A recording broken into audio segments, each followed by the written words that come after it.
What's going on, everyone, and welcome to a brand new episode of No Neutral. I know that you guys have missed us because we have missed all of you. And of course, my boy Brian is holding it down with me. I could not possibly do this thing alone. What's going on with you, Brian? I am relaxing, chilling, ready to get back into some Capcom Pro Tour action. It's been a while. We've been kind of away, letting things simmer right now, waiting for the next big explosive event. And you know we got a good one coming up for you this weekend. We got Japan #2 coming up. It's been a while since we visited, the strongest region. Let's be real. The strongest region in Street Fighter V. It's been a while since we've seen some CPT action for them. They kickstarted the season off, and now we're back at it. So I'm really excited this week.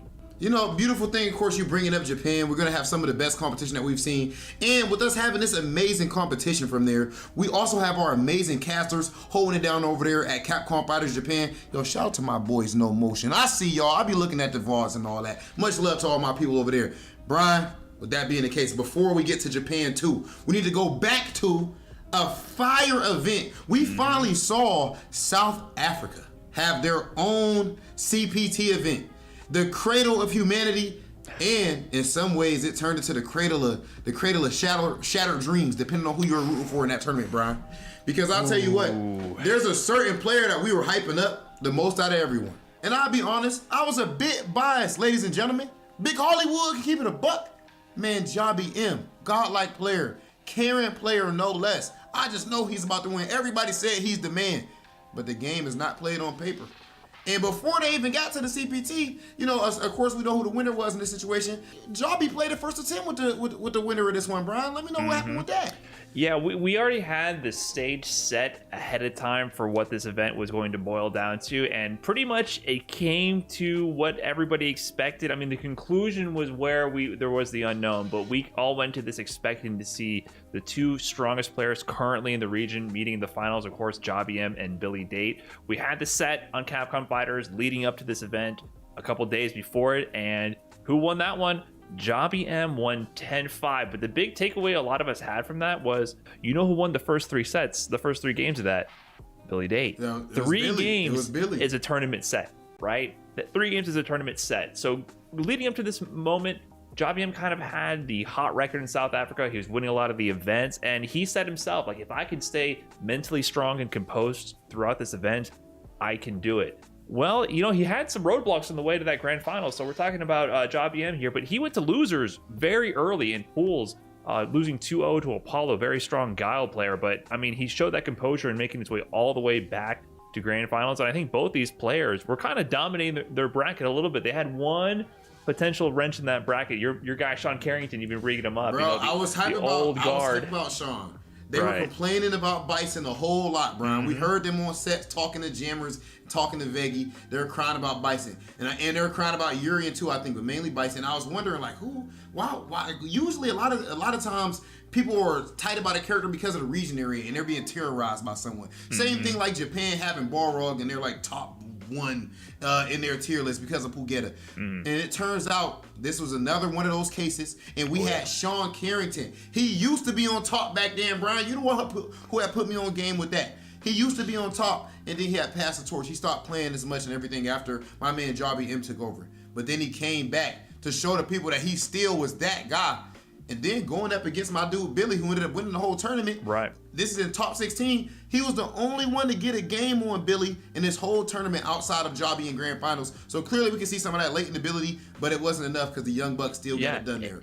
Interestingly enough, this could have changed the whole course of the history of the tournament, right? Because Billy Date had to play Sean Carrington in his first match in top 16 winners, and then immediately after that, Sean had to play Jobby M. So the only people that were taking games off these, besides Apollo, who caused the upset in the first place, after that, they were sweeping the competition with Sean Carrington. So, that's kind of how the brackets work out sometimes when there's an upset, when the top seed goes to the losers early. So Sean Carrington did not have an easy path. And sometimes if you just look at the standings, it doesn't always tell the whole story. You got to kind of look through the brackets, look at what's going down here. So Sean Carrington, if he had just won that extra round, closed out that one game, who knows who would be talking about right now. But who we are talking about, of course, it's our guy Billy Date. He's the one who won. So going to the grand finals, what I love about Billy is that he's not scared to keep trying until he finds what works. Because we mentioned how we already had a lot of data going into this with the sets set, right? He played mostly Nikali throughout that set. He also had some Zeku he was showing.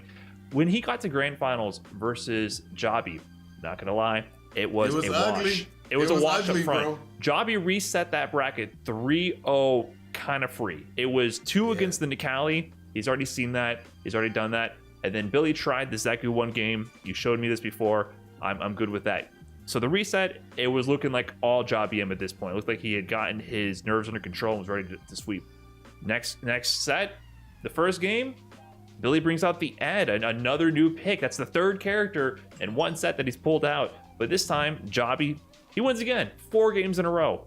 But something changed after that game 4. Something, because Billy, he turned it up because he wasn't losing after that. He didn't lose at all after that, in fact. Oh yeah, no, I mean, clearly there was a huge adjustment there. Ended up smoking my mans from that point on, 3 straight games, and just when it seemed like it was all over. And I'll tell you what, Brian, I feel like we got to point out, just, bringing everything back full circle. This brings up the whole conversation of like, do you train with someone before an important tournament?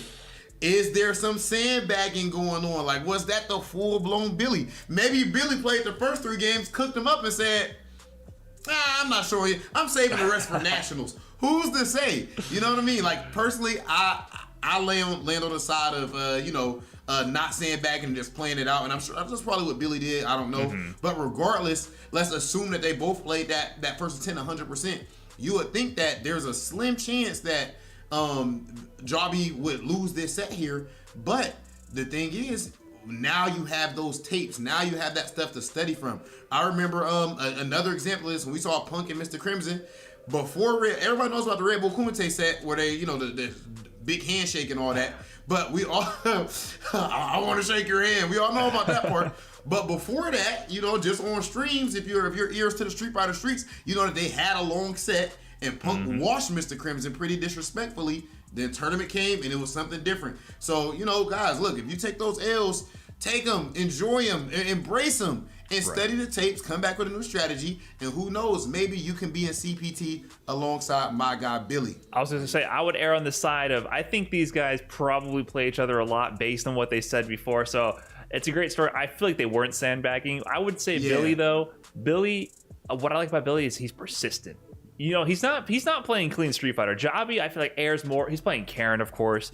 That encourages you to play the most purest of footsie games. Be honorable, most respectful. Like, oh, I win. Even when I lose, I'm still the better player because I'm playing footsies, of course. Yes, I play Karen. You get it. Right? So that's the side Jabi kind of hangs out on. But Billy, he's not like that. He is a wild child when it comes to Street Fighter, and it shows in his playstyle. So I would err on the side of it wasn't more that they were sandbagging or anything like that. Is that Billy is persistent in chipping away at your mental stamina. Because what I saw was Jabi M falling apart when the pressure was on. And I mean, I can't blame him. It's a tough situation to be in to have that stamina to run through losers. I mean, when you go to losers early, we've talked about those stats before, the odds of winning a tournament from loser side, which Jabi was attempting to do. It is abysmal, your odds. It just does not happen often because you have to not only play your best against all the strongest competition. You can't avoid anybody, hardly. When you're in losers, you have to play more opponents. You're going to run into everybody down there. But you just have to have the stamina to consistently play at your highest mental peak. And that's what Street Fighter V is really about. Compared to like most fighting games, Street Fighter V is about staying as sharp as you can for as long as possible and not letting people chip away at your mental awareness. And Billy's playstyle, I mean, man, it's tilting to watch. The way he approaches, you feel stupid when you get hit by the stuff he does. Like, I was watching the way he plays, and he always approaches from different angles, dashing, using the feints with Ed, the charge fierces, the angles he approached at, the random flickers and spacings where you wouldn't expect it. It's all things that the tiny little bit of damage is just slowly that pick with a hammer, tick, tick, tick, tick, chipping away at the armor until finally it all crumbles. Just chipping away, and that's what happened. Jabi M, after he found the kink in the armor, chipped at it, fell apart, and he couldn't recover after that. So hats off to Billy for finding. He was searching for the right tool because he went through all the characters in his arsenal to find it. So I really respect his tenacity to just try something on the fly like that, because that's scary to do. It's your shot at Capcom Cup. You're just gonna go down the roster to figure out what works. Yeah, it's not easy to do, bro. I'll tell you what, bro. You just spoke nothing but facts right there. And with you talking about chipping away at mental state, I feel like we have to talk about. We gotta bring up how tilting it must be to lose not one, not two, but $15,000 at Street Fighter League Grand Finals. Just a couple of days ago, we saw the top team. Of course, they won $20,000 per person. That's 60 big ones. The second place team, they won $5K per person. $5K, nothing to sneeze at until you know what I'm saying. Until you compare it, it's a whole different ball game. In this situation, we had Alpha 3 going up against Team Nasser. You guys all seen it. It was an interesting one. You know, being out there a couple days ago doing the interviews and all that. It actually it hurt my soul a little bit. No matter who lost, it was gonna hurt my soul to see somebody crumble like that. I remember we lost to Japan. We got 8K per person for getting second place. They got 30K per person, Brian.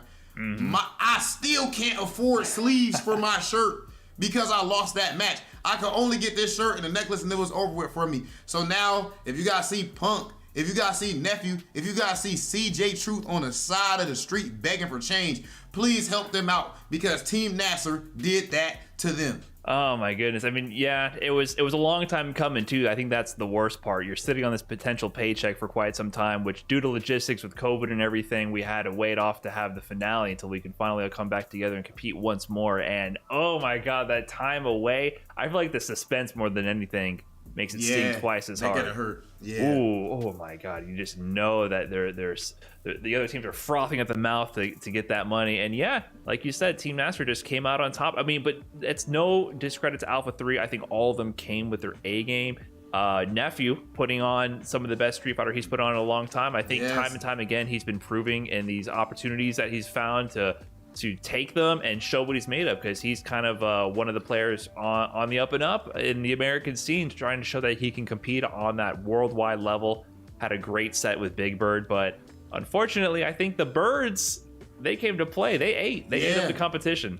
Yeah, bro. Look, I'll tell you what. My guy Dark Neff. I guess we can start with my man Dark Neff right here, man. Like, I feel like a lot of times I always say it, that people are slow to pass the torch to newer players and stuff. There's a few players like that, I feel like, you know, and I feel like Nephew right now, he's putting on, he's showing people what it is, and when you are on those stages, then people can't really debate the facts of what happened there. Sometimes, even in defeat, you can find some type of a win, even if it's not gonna make up for the $15,000 difference in the short term.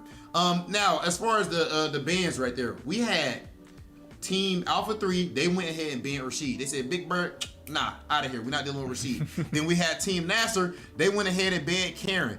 Why? I have no idea. She don't got no V-trigger. Her anti-airs aren't the best in the game. She don't got brainless ball walk, stand, medium punch. Yeah, you know what I'm saying? True. What Brian, a mystery. What do you think? What a mystery. Takes more effort? Me doing this in real life, or you just hitting triangle on your controller? I don't know. Let me think about it after I confirm the standing meeting kick from Karen, which I pressed before the show started. Okay. Well, all right. I mean, anyways, bro, okay, that is their skill. But my point that I'm getting at here is, for whatever reason, they banned Karen. All right, Brian. So they go ahead and ban Karen, and I'll tell you what, Punk surprised me with that pick, bro. A little bit, he surprised me. Yeah, I'm not sure. Vega? I'm not sure about that. I mean, the thing is, I guess why I'm not sure about that is because I don't know what matchups Vega's supposed to win. Call me ignorant, right? Vegas is not a CPT character. He's not a character that you see. I heard he beat Abigail. That's the only thing. Right. It's not a character that you see in high-level competition often beyond a few character specialists. So it's hard for me to be like, yeah, this is the counter to X, Y, or Z. So Vega, I think he is a bit underrated because he's rated so low. I mean, don't interpret that as me saying he's great, like he's secret top tier. No, people call him trash. Like, people say this is the worst character in the game. He's not. But Punk's Vega has shown time and time again to be just phenomenal, because if you get Punk walk speed and a decent button, I mean, you can give him one button with a character, as long as they can move with a decent walk speed, he'll beat 99.99% of the people on the planet, right? So he can do that with Vega, and he's beaten high-level people with Vega before, but I'm not sure if that was the strongest tool in his arsenal. I mean, I'd have to hear it from himself. Like, I really could not say why that was the pick. I feel like a character like that is harder to, like, and Big Bird, with his Rashid being banned, it's a battle of two banned players here. Big Bird goes with his Ken that we've known him for. I feel like he's played Ken throughout the whole game. That was his season 1 character, right? He was one of the strongest Kens on this. I mean, you know, he was one of the strongest Street Fighter 4 players, the best or one of the best Zeku players, and then his Ken, world class, maybe the best Ken, up there with like Momochi. I guess there's a few other people who are playing at that world class level, but season 1 he was clearly one of the best Kens. So he slowly started dropping him for Rashid in season 2 and 3, and I think by 3 he was firmly a Rashid main. So yeah, he's a great Ken player, and Ken is stronger this season. And he went in with he was so aggressive against Punk. Like he was pretty, he was somewhat aggro with the DPs, but especially though his offense, like he committed himself to throwing Punk over and over again. The corner pressure was very tough, and you know, with a character like Vega, your whole point is to chip away with damage through. You know, it's not really doing one big sequence of making someone guess wrong over and over again, right? And the game is in large part about Oki. You know, I talked with Problem X about that recently, right? And I definitely feel that way as well. But when it comes to someone like Vega, I feel like, let's say it's a first to 10. I think Vega is stronger in the first to 10 than the first to 2. You know what I mean? And so in this spot where, you know, you guys are both under a whole lot of pressure, I think it's beneficial to have a character that does explosive damage and can just have a big snowfall of correct reads or guesses or whatever you want to call it in a row. That's one of the reasons, Brian, I think that we see command grab characters in grand finals of CPT every single year. Right. You know, like, so I'm surprised that he didn't go with the Ken mirror, if anything. Knowing Punk, me too. Knowing Punk, I feel like the most disrespectful thing he could have done once they, I guess you don't really know what the bans are coming, but that seems like something he would land on. Like, oh, you're gonna ban me. But you choose your character at character select screen. Right. So you know how it goes. Yeah. I could see Punk dancing around the character select screen, waiting for Big Bird to pick Ken and mirror match and do him dirty like that. That would have been exciting to see, because that's one of also Punk's strongest characters. But either way, I mean, you live with the choices you make. He chose the Vega, and maybe there's a strategy there that we didn't get to see work out, because you're right, chipping away standing medium punch is not, it works in the long run. It chips away your mental stamina too, but sometimes that explosive offense and pressure that follows it up is just too hard to overcome in the first of 2. Can we please, I want to make sure before we close this segment out, brother, I'm so sorry. Can we please bring up my man Samurai getting that championship? Ooh. Because that's one of the most beautiful things that could have happened for Street Fighter League. Finally, the Street Fighter League MVP gets a ring. The GOAT, ring, bro. Right. Like every single season, my man is making it into the playoffs. You know what I mean? Regardless of the team, whether he's getting banned or whatever, Samurai has played such an important and integral part in every single team that he's been a part of, inside and outside of the game, guys. I promise you. Even off camera, behind the scenes, like I've seen it. I've walked by and heard the conversation he's having with them. Or if you ever pay attention to, even when they're in matches, even when he's not up on the stage, just hearing what he's saying to his teammates and everything, it just levels everyone out, keeps them confident, keeps them calm, keeps the moment from being too big for them. But yet, he doesn't try to, you know, mold everyone to be exactly like him. Look at Angry Bird, even in this match. Angry Bird is still yelling, awesome, let's go Adele. Adele, of course, is, you know, Big Bird's real name.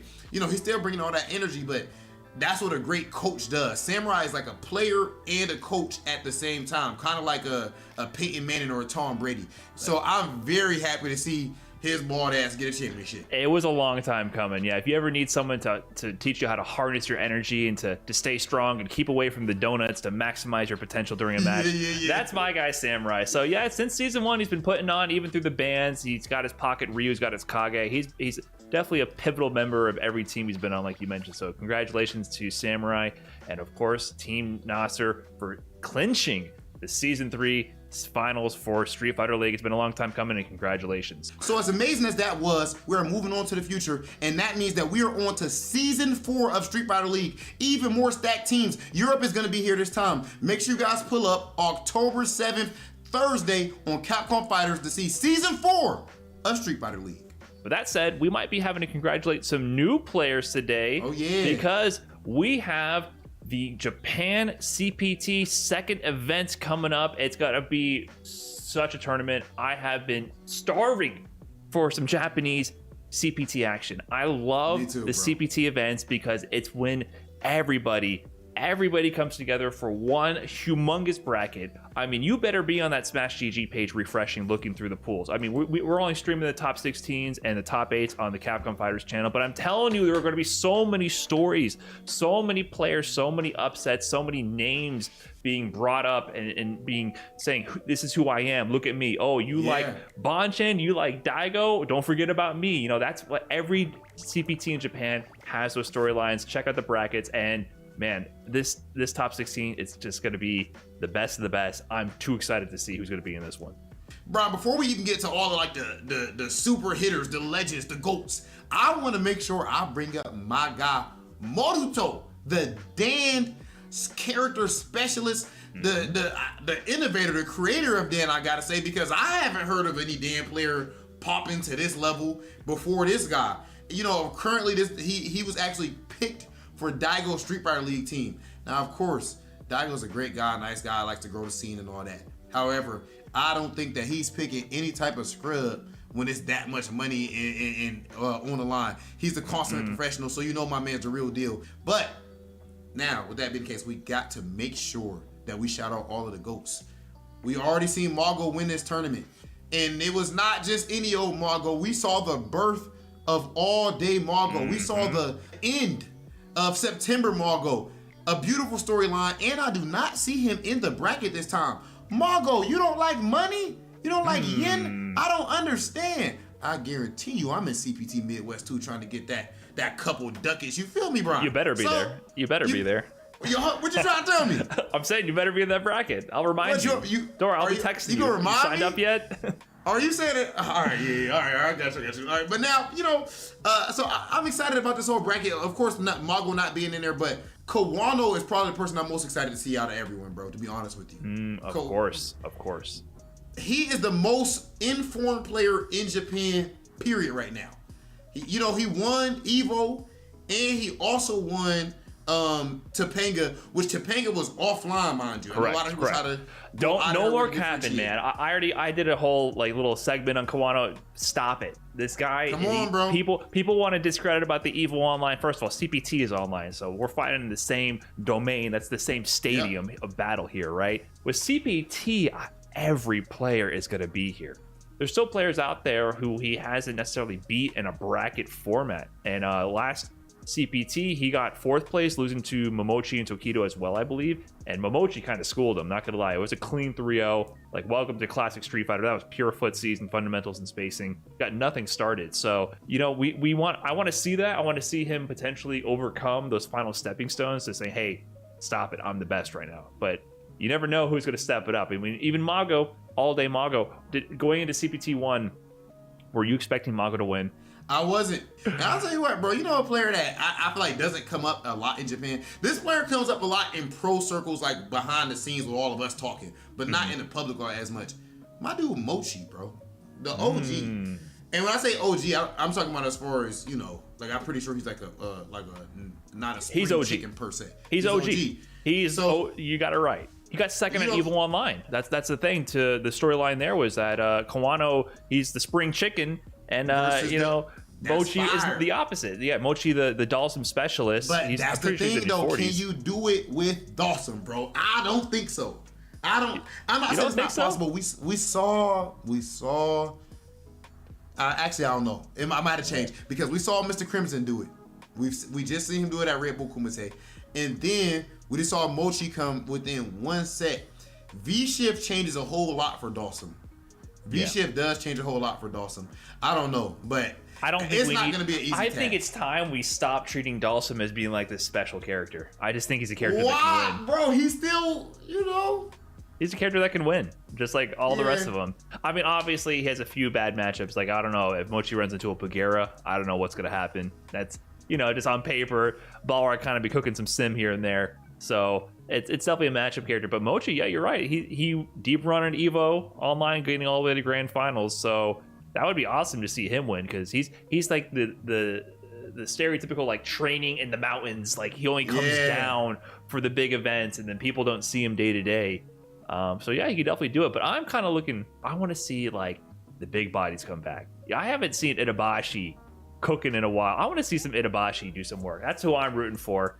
in this one, just because I want to see chaos again. Street Fighter V, it's too balanced right now and too footsies orientated. I want to see Itabashi come back with some grappler, some Abigail, some Zangief, and just scoop some people. That's what I'm looking for. Bro, you know, I feel like we kind of disrespectful right now, Brian, because no matter what, you know what I'm about to say, I don't give a damn if you get tired of me saying it. I know y'all seen it in a little Street Fighter League intro from last year and all that. I'm going to do this every goddamn time. Because there is only one GOAT. If it wasn't for him, this scene would not exist. The first pro fighting game, the first pro esports player in all of Japan. I remember seeing him play on that big screen on the GameStop tournament or whatever. I seen all that. I remember Justin Wong and everybody popping off when he reset the bracket at Evo. And what Daigo do? Just sit there, just like this. Looking gangster as hell. The GOAT, the one and only, the beast, Daigo Umehara. You know something, Brian? We don't know what strategy exactly Daigo's gonna bring, and neither does his opponents. We know exactly how Takedo's gonna play. Big GOAT energy, shout out to Takedo, legend. You know what I'm saying? We know what Mochi's gonna do. We know Kawano, and there's nothing wrong with that. Just like when you watch Punk, arguably the best Street Fighter V player of all time, top 2 minimum, not debatable, but we know what he's gonna do. We don't know what Daigo's gonna do. He might just pull up and play with one hand today, Brian. Then what? What if Daigo just, you know what I'm saying? He might play with his eyes closed. I'm sure he's done it in the past. I'm sure that he has, bro. He would at least be able to beat you with that. Oh, so maybe, I think that he I want to see what my man brings in all seriousness, though, bro. Like, I feel like the hype for Daigo has died down just a little bit. But you're right. He's impressive to all of us. I mean, for being the GOAT, because he's always innovating. He's always bringing something new to the table, always looking to squeeze more juice out of this lemon. I mean, people used to call Street Fighter V dry until they saw Daigo sink his teeth into it. And over time, you saw that he kept changing the way we looked at the game.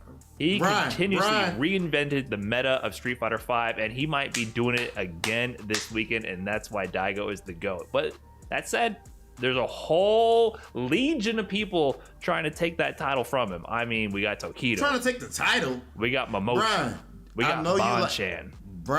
They're fighting for that title. Wake up, Mr. Beast, because we need you to put on another amazing performance here at CPT Japan 2. Because right now it's about that time, Brian. It's about that time, ladies and gentlemen. The best region on earth, the guys who built this scene the most out of anybody, at least if we're talking about from a skill perspective. This is going to be a war. This is going to be a battle. This is CPT Japan 2 coming at you right now.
Bow down before my psycho power.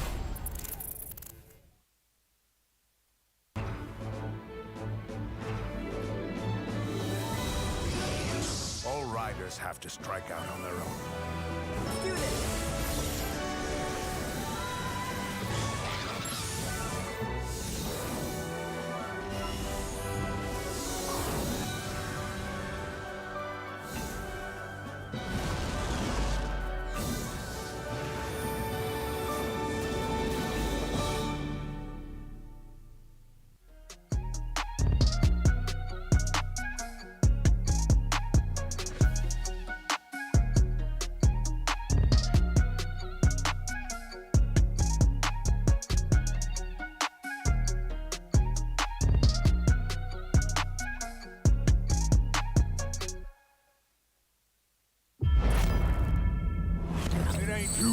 run off to Monchan.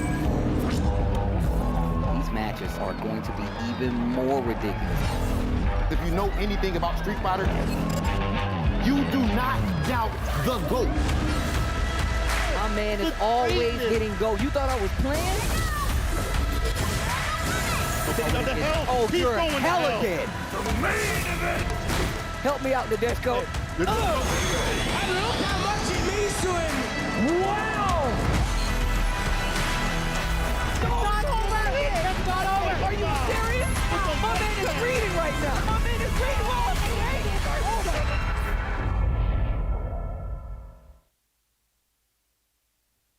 And welcome to the DJ Hours version of the Capcom Pro Tour, at least for us here in California, a big 1 a.m. But we have arrived in Japan, Vicious. That's where we have gone virtually on the internet. We are going there for the second qualifier here for the Capcom Pro Tour. We've already seen one qualify through this. But of course, we got 16 of the finest of the region, of the best region for Street Fighter V. And there's a lot of notables that did not make it as well. Yeah. We were talking about this way before the broadcast, even before the pre-show even went on. All of your favorite players, if you're following a Japanese player and you happen to have a favorite, I'll tell you what, all of them participated in this tournament. I kid you not, but only a handful made it into the top 16, which we'll get into. There is just so much to talk about this region, like in regards to this region, right? Being one of the strongest, that is without a doubt. Without a doubt. Brian F. has mentioned it. Rob TV has mentioned it. A lot of people have mentioned it, right? Yes. So, of course, there's going to be a lot of eyes on this region. We're going to see a lot of competitors trying to swing for these events and swing for these spots left in the Capcom Pro Tour. It's just going to be so cutthroat, though. It's just going to be like such a hard event to even call and figure out who's going to make it into the top 16. When you see this bracket, which we'll get into just momentarily, man, I was going to, come on, man. Anyways, look at this top 16. Let's take a look at the winner's side, right? This is actually insane. Oh, yeah. I mean, absolutely. From top to bottom, just barn burners, bangers after bangers. Aita versus Bonchan to start it off. Oh, my God. Zabeth versus Crusher. Sako versus John Takeuchi. Momochi versus Higuchi. And that's only the winner's side. Let's take a look at the loser side of the top 16 as well. Look at this. You got some of your favorites down here as well. It's so dangerous, man. Look how dangerous this is. You see Moke versus Gachikun in the loser's side. Nemo versus Dogura. Daigo versus Torimesi, and Uzura versus Shuto. This is actually so ridiculous. We've even taken down notes like who actually, like, you know, some of the notable players that we've been looking at throughout all of the pools. Yes. And Ringe, you have the list. I know you have the list. Let's go. Let's have like a slight moment of silence for some of these cats. We're not gonna do it, but but like as you mentioned, Vicious, like everybody that you like is in this tournament, bro. Kichipamu, Machibo, Tokido, Fujimura, Fudo, Itabashi. The list goes on and on. Pugera. All of these players entered this tournament, but they fell short of top 16. That just shows you how strong this region is, and I mean that's what we come to know when it comes to Japan, right? Time and time again, they've proven their strength across all fighting games, and here today, some of your favorite players are going to have to wait till Japan Qualifier 3 to get a chance at Capcom Cup. I'm looking at the list, too. When you're looking at some of the players that have returned into this CPT spot in top 16, you're looking at Crusher, who actually debuted into top 16 of this year from the loser side, now making his way into the winner's side. John Takeuchi making it back in a very similar position in the winner's side. Then you have Momochi also in the top 16, but the last time he was here, it was in the loser side. So it's going to be a very interesting kind of turn of events when we see the winner's side. And losers, Moke is coming back in a very familiar position, pretty much the exact same one in losers. Daigo also in a very similar position in losers again. So he's going to be having the run of his life. And I think high-pressure Daigo is going to be just fine. We saw what transpired between him and Itabashi Zangief, and I know Rob TV mentioned it earlier. He wanted to see that run back potentially happen. Fact of the matter is, Itabashi didn't even make it. Nope.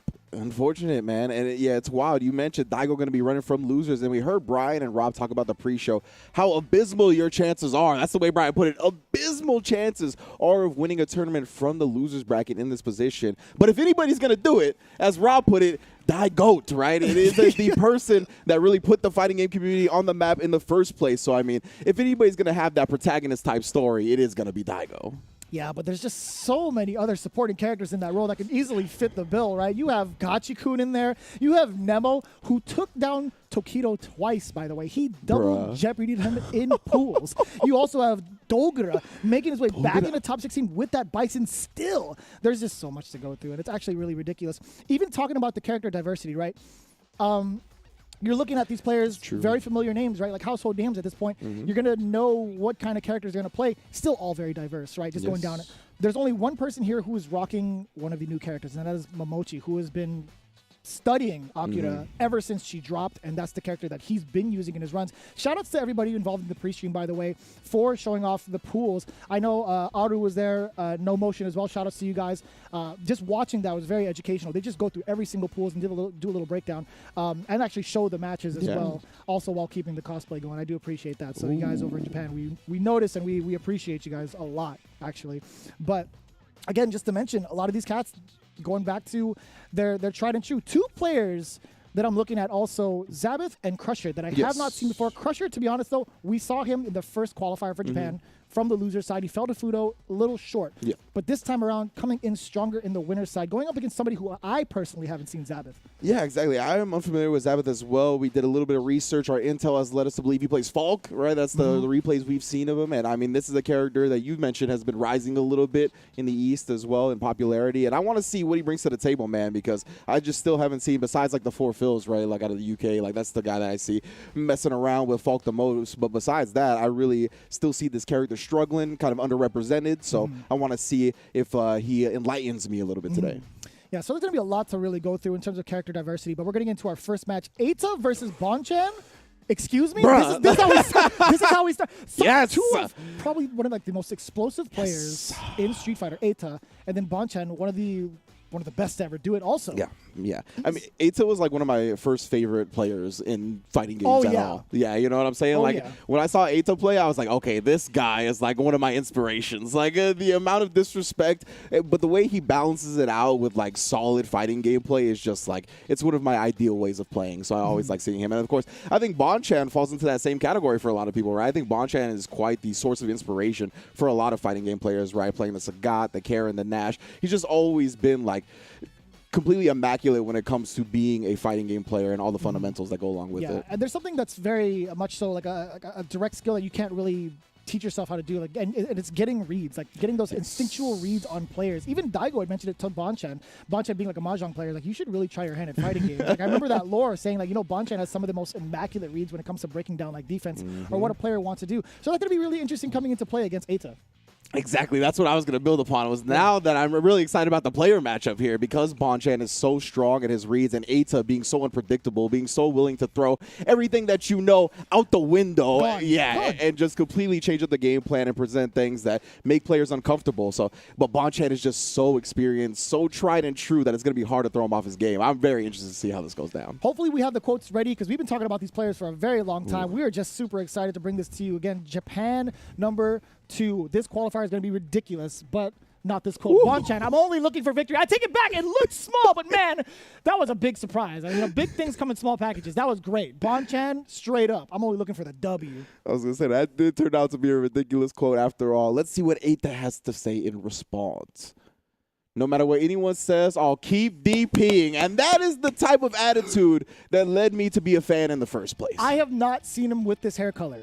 Ooh, at okay. all. He's been like, blonding it out for a little bit, for a while. This is like Satsui no Aita. Yeah, going with the jet black, rocking the Kenny Omega nowadays. Damn. Huh? That's what I'm saying. I like this. Yeah. This is going to be sick. So again, Aita, for the most part, going to be rocking Ken. As you see from the quote, not going to stop him from DP. No. Not at all. So obviously it's going to be Ken. Bonchan, however, has a good amount of options. Sagat, Nash, or Karen. Yeah. So I'm thinking about it. I do like the Karen choice. Like the Karen choice to start out, be definitely strong, I think. I think any of his characters will be all right. Maybe Sagat gets rushed down a little bit. I would like to see him start with the Nash, honestly. That's what I want to see. But, I mean, again, I think any choice would be okay to start it off. But, again, we are in 2 out of 3 territory. We haven't quite made it to 3 out of 5, so he's not going to have too many games to play around with. And he said, screw you, commentators. I'm starting with the Sagat, the character I am known for the most, the signature. And, I mean, that's what we want to see, to be honest. That is absolutely true. Absolutely true. Here we go. The first game here in Capcom Pro Tour for the Japan qualifier, #2, Bonchan versus Aita, underway already, swinging for the fences. Pretty heavy on both ends. Don't even try to jump at me. Yeah, I can't believe he was willing to test Bonchan that early like that. You know he's on his toes.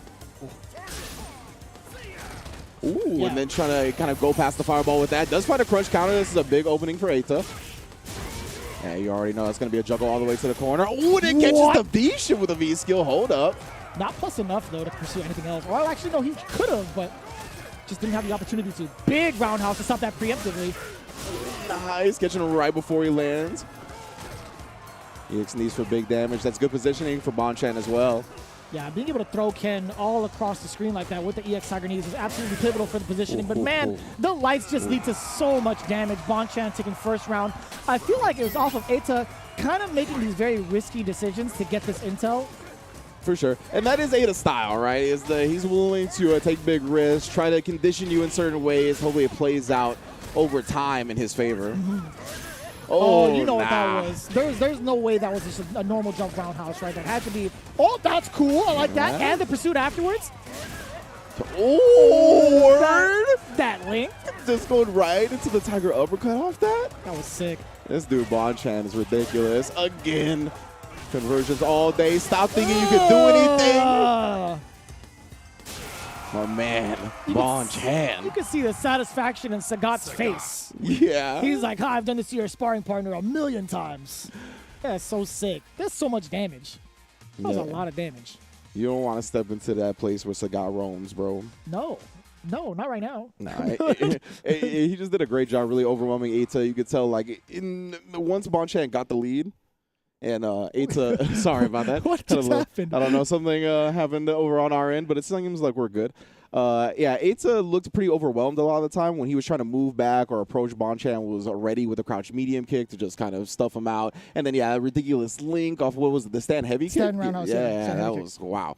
Just, I mean, that's what we expect from Bonchan. As per usual, looking clean on the Sagat, sent Aita back to the character select at the very least. See what he's going to do, because, again, this is only 2 out of 3. He's only got one more game to play with here before going down. And there wasn't even anything like extravagant to really talk about in round number 2 other than the balance down below. But he was really controlling the neutral very well. And there was that one kind of giant advance we saw coming in from Aita, trying to go in with like a jump early roundhouse or just like test the limits of Bonchan with maybe like an EX Tatsu if you wanted to, but that wasn't the case. As soon as that was kind of played out, as soon as that hand was revealed, Bonchan was like, I'm just going to control the neutral. This is fine.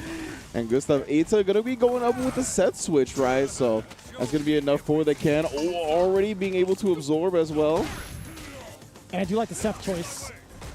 You want to say just outside of range of the Hecaton Grease. And then trying to poke now. Oh, get out the sky. Yes, I like that. Cruel Disaster way past the fireball. And that's going to be a big deal because not only does it, go past the fireball, if you're within range, you're going to punish it, but it also kind of resets the timing for Sagat, so we can't really bully you. Yeah, that's so important in this matchup, right? Not letting Sagat really set the tone, set that pace. That's always what he's so good at, but wow. A little shy now. Unfortunate, just a bit outside indeed. Does get the hit here. Ooh, and then the links. My man Bonchan always knows the conversions. If he gets hit one more time, you're dead because of critical art. But Aita, +2. He's going to sit still for it. Bonchan is in trouble. Yeah. But he has more than enough to make it happen either way. This is very crucial right here. This is for Bonchan. I'm telling you, man, if he has even more bar, so long as he has bar in general, he's a dangerous man. When he backed up, I was thinking to myself, Aita, you're in trouble. There's other words I want to use for it, but you're in trouble, man. My man's is from 2 ways, you know what I'm saying? EX Hecatonkery is already in the corner at this point. Ooh, gets the meaty, but didn't really believe in it. Just backed off. Nice whiff punish with the V skill. Yeah, I want to see a little bit more. A slight delay, a little hezzy there. Getting the crouching medium punch, full extension into the Annihilation Sword again with the pressure. Dashing up, not a single button check. There's one. Bonchan trying to clear his way out of the corner. Long distance on the knee. Nice confirmation. Oh, just out of range of the Tiger Knee. Maybe it pulled the hurt box back? I don't even know. Yeah, Tiger Knee right into the V skill. Now this has been all Aita here. Much more in control, but as soon as I said that, Bonchan popping the V trigger and stuffed the stand medium kick. We know that is one of the best round enders for, almost every character in the game, so well done. And I like that Bonchan already trying to stuff the aggressive approach of Aita, right? The preemptive buttons. We saw the crouch medium punch, now the crouch medium kick. Yeah, just outside of the ranges that Aita... You can do the jump back! No, you cannot! Bruh, the Kara Tiger uppercut. That's the best thing. Like, when you when you know, like, Bonchan is coming up to play, you know that he's going to understand all the ranges to stuff out any jump. Yeah. That was 3/4 of the screen, man. Yeah, exactly. That was like, he tried to bait out something like that, right? He tried to bait out an anti-air doing an axe kick from that far. Too far! Yeah, let him off easy, actually, just one normal. Man, Bonchan gonna let him live for now, but, you know, once again, the stand medium kick, this time for Sagat. 2-0 for Bonchan, and he will be returning tomorrow in top 8 winner side as Aita drops down. That's right, yeah, it's pretty much one and done here in top 16 territory, being 2 out of 3. Aita still has another chance at life down below, and that's going to be a scary pool to even be a part of. I don't think you should have like any sort of floaties. You shouldn't even be swimming in there. That was to say, there's no shallow end over there. It's just all deep waters where you don't want to be, for sure. It's an endless abyss down there. You don't want to be anywhere near there. That's crazy. That is actually crazy. Bonchan making it out 2-0 over Aita. Very, very impressive. Now we see what's going to happen later on in the quarterfinals, right? We still have Zabeth versus Crusher. This one I'm actually very interested in, just to see how Zabeth plays. Also, the amount of like research I'm going to do afterwards on this player, because he had like quite the run overall, right? He took down Nemo. He put Nemo into losers, took down Machibo, as well as Kichipamu. That is impressive stuff for sure. And okay, so Kichipamu, Machibo, and who was it? He put Nemo into losers. And Nemo. Okay, so yeah, definitely. I'm interested to see how Zabeth does against Crusher with the birdie, right? Because I think like in my mind, Falk can give him some problems. I think, like, in terms of, like, trying to get around the screen, I think she does a good job taking up a lot of the angles with the projectiles, and just in general, her normals, I think, can kind of contest Birdie in certain instances where he tries to bully her on the ground. I could be wrong. Like, I don't play Falk, but and we haven't seen this matchup too much, as far as I haven't, at least. No, I think you're generally right. I think the amount of neutral control she has is going to be a problem for Birdie. You could just kind of hover around the normals that Birdie wants to play at and kind of stuff the amount of times he wants to, like, let his V-skill rock to kind of gain that estate back, or at least, you know, apply that pressure. But we'll see how it works out, right? Crusher coming in from losers, or coming into winner's side in comparison to how he played last time in the first Japan qualifier. Very excited to see it. He took down Itabashi Zangief. He actually sent Itabashi down to losers. Ooh. He didn't eliminate him, but he still did a considerable job taking down the other Titans. So we'll see how it goes. We do have the quotes ready for Zabeth and Crusher. Let's take a look at what they had to say for their top 16 here. Crusher says, "I will work hard to make top 8. He's been working pretty damn hard so far on the winner's side. Already a vast improvement from his last qualifier. Yeah, most definitely. I love to see the improvement. What does Zabeth have to say in response? Let's see. I didn't think I would make it here, but since I am, I want to show everyone what Falk can do. All right, so a man's as confident behind his character. That's what I want to hear. And yeah, he's going to be taking it to Crusher. And yeah, I mean, this is going to be interesting to see. Crusher focused on that top 8, right? While Zabeth, I mean, surprised that he's here in the first place. So I think it's definitely coming in with different mental states. We'll see if Crusher has put maybe a little bit too much pressure on himself, while Zabeth is just kind of, you know, happy to be here and kind of not as stressed out, not as putting as many expectations on himself. And we'll see how that plays out. Man, that's a huge deal, too. You know, coming into it, you're looking at your pools. A lot of these players, like, they're already ahead of the curve when it comes to, like, studying the pools and understanding how, like, you know, the tournament format's going to work. Knowing that you have potentially these people in your bracket, Nemo, Machibo, and Kichipamu, you're thinking to yourself, like, man, I'm using Falk. What a time to be a Falk main, you know? Like, yeah. But I mean, what that must do for your confidence, though, getting here, right? Taking down all those players. So he's definitely got to be, I mean, at peak confidence in terms of his probably career in the FGC. Yeah, absolutely.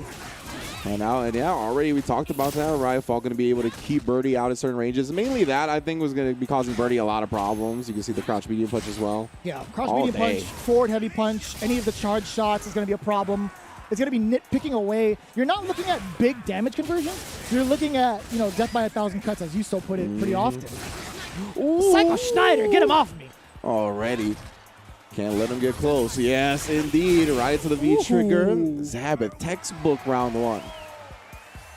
Setting the pace very well also. Picking the right normals, counter-poking Crusher in certain instances, just having the right timing of Crusher's rhythm.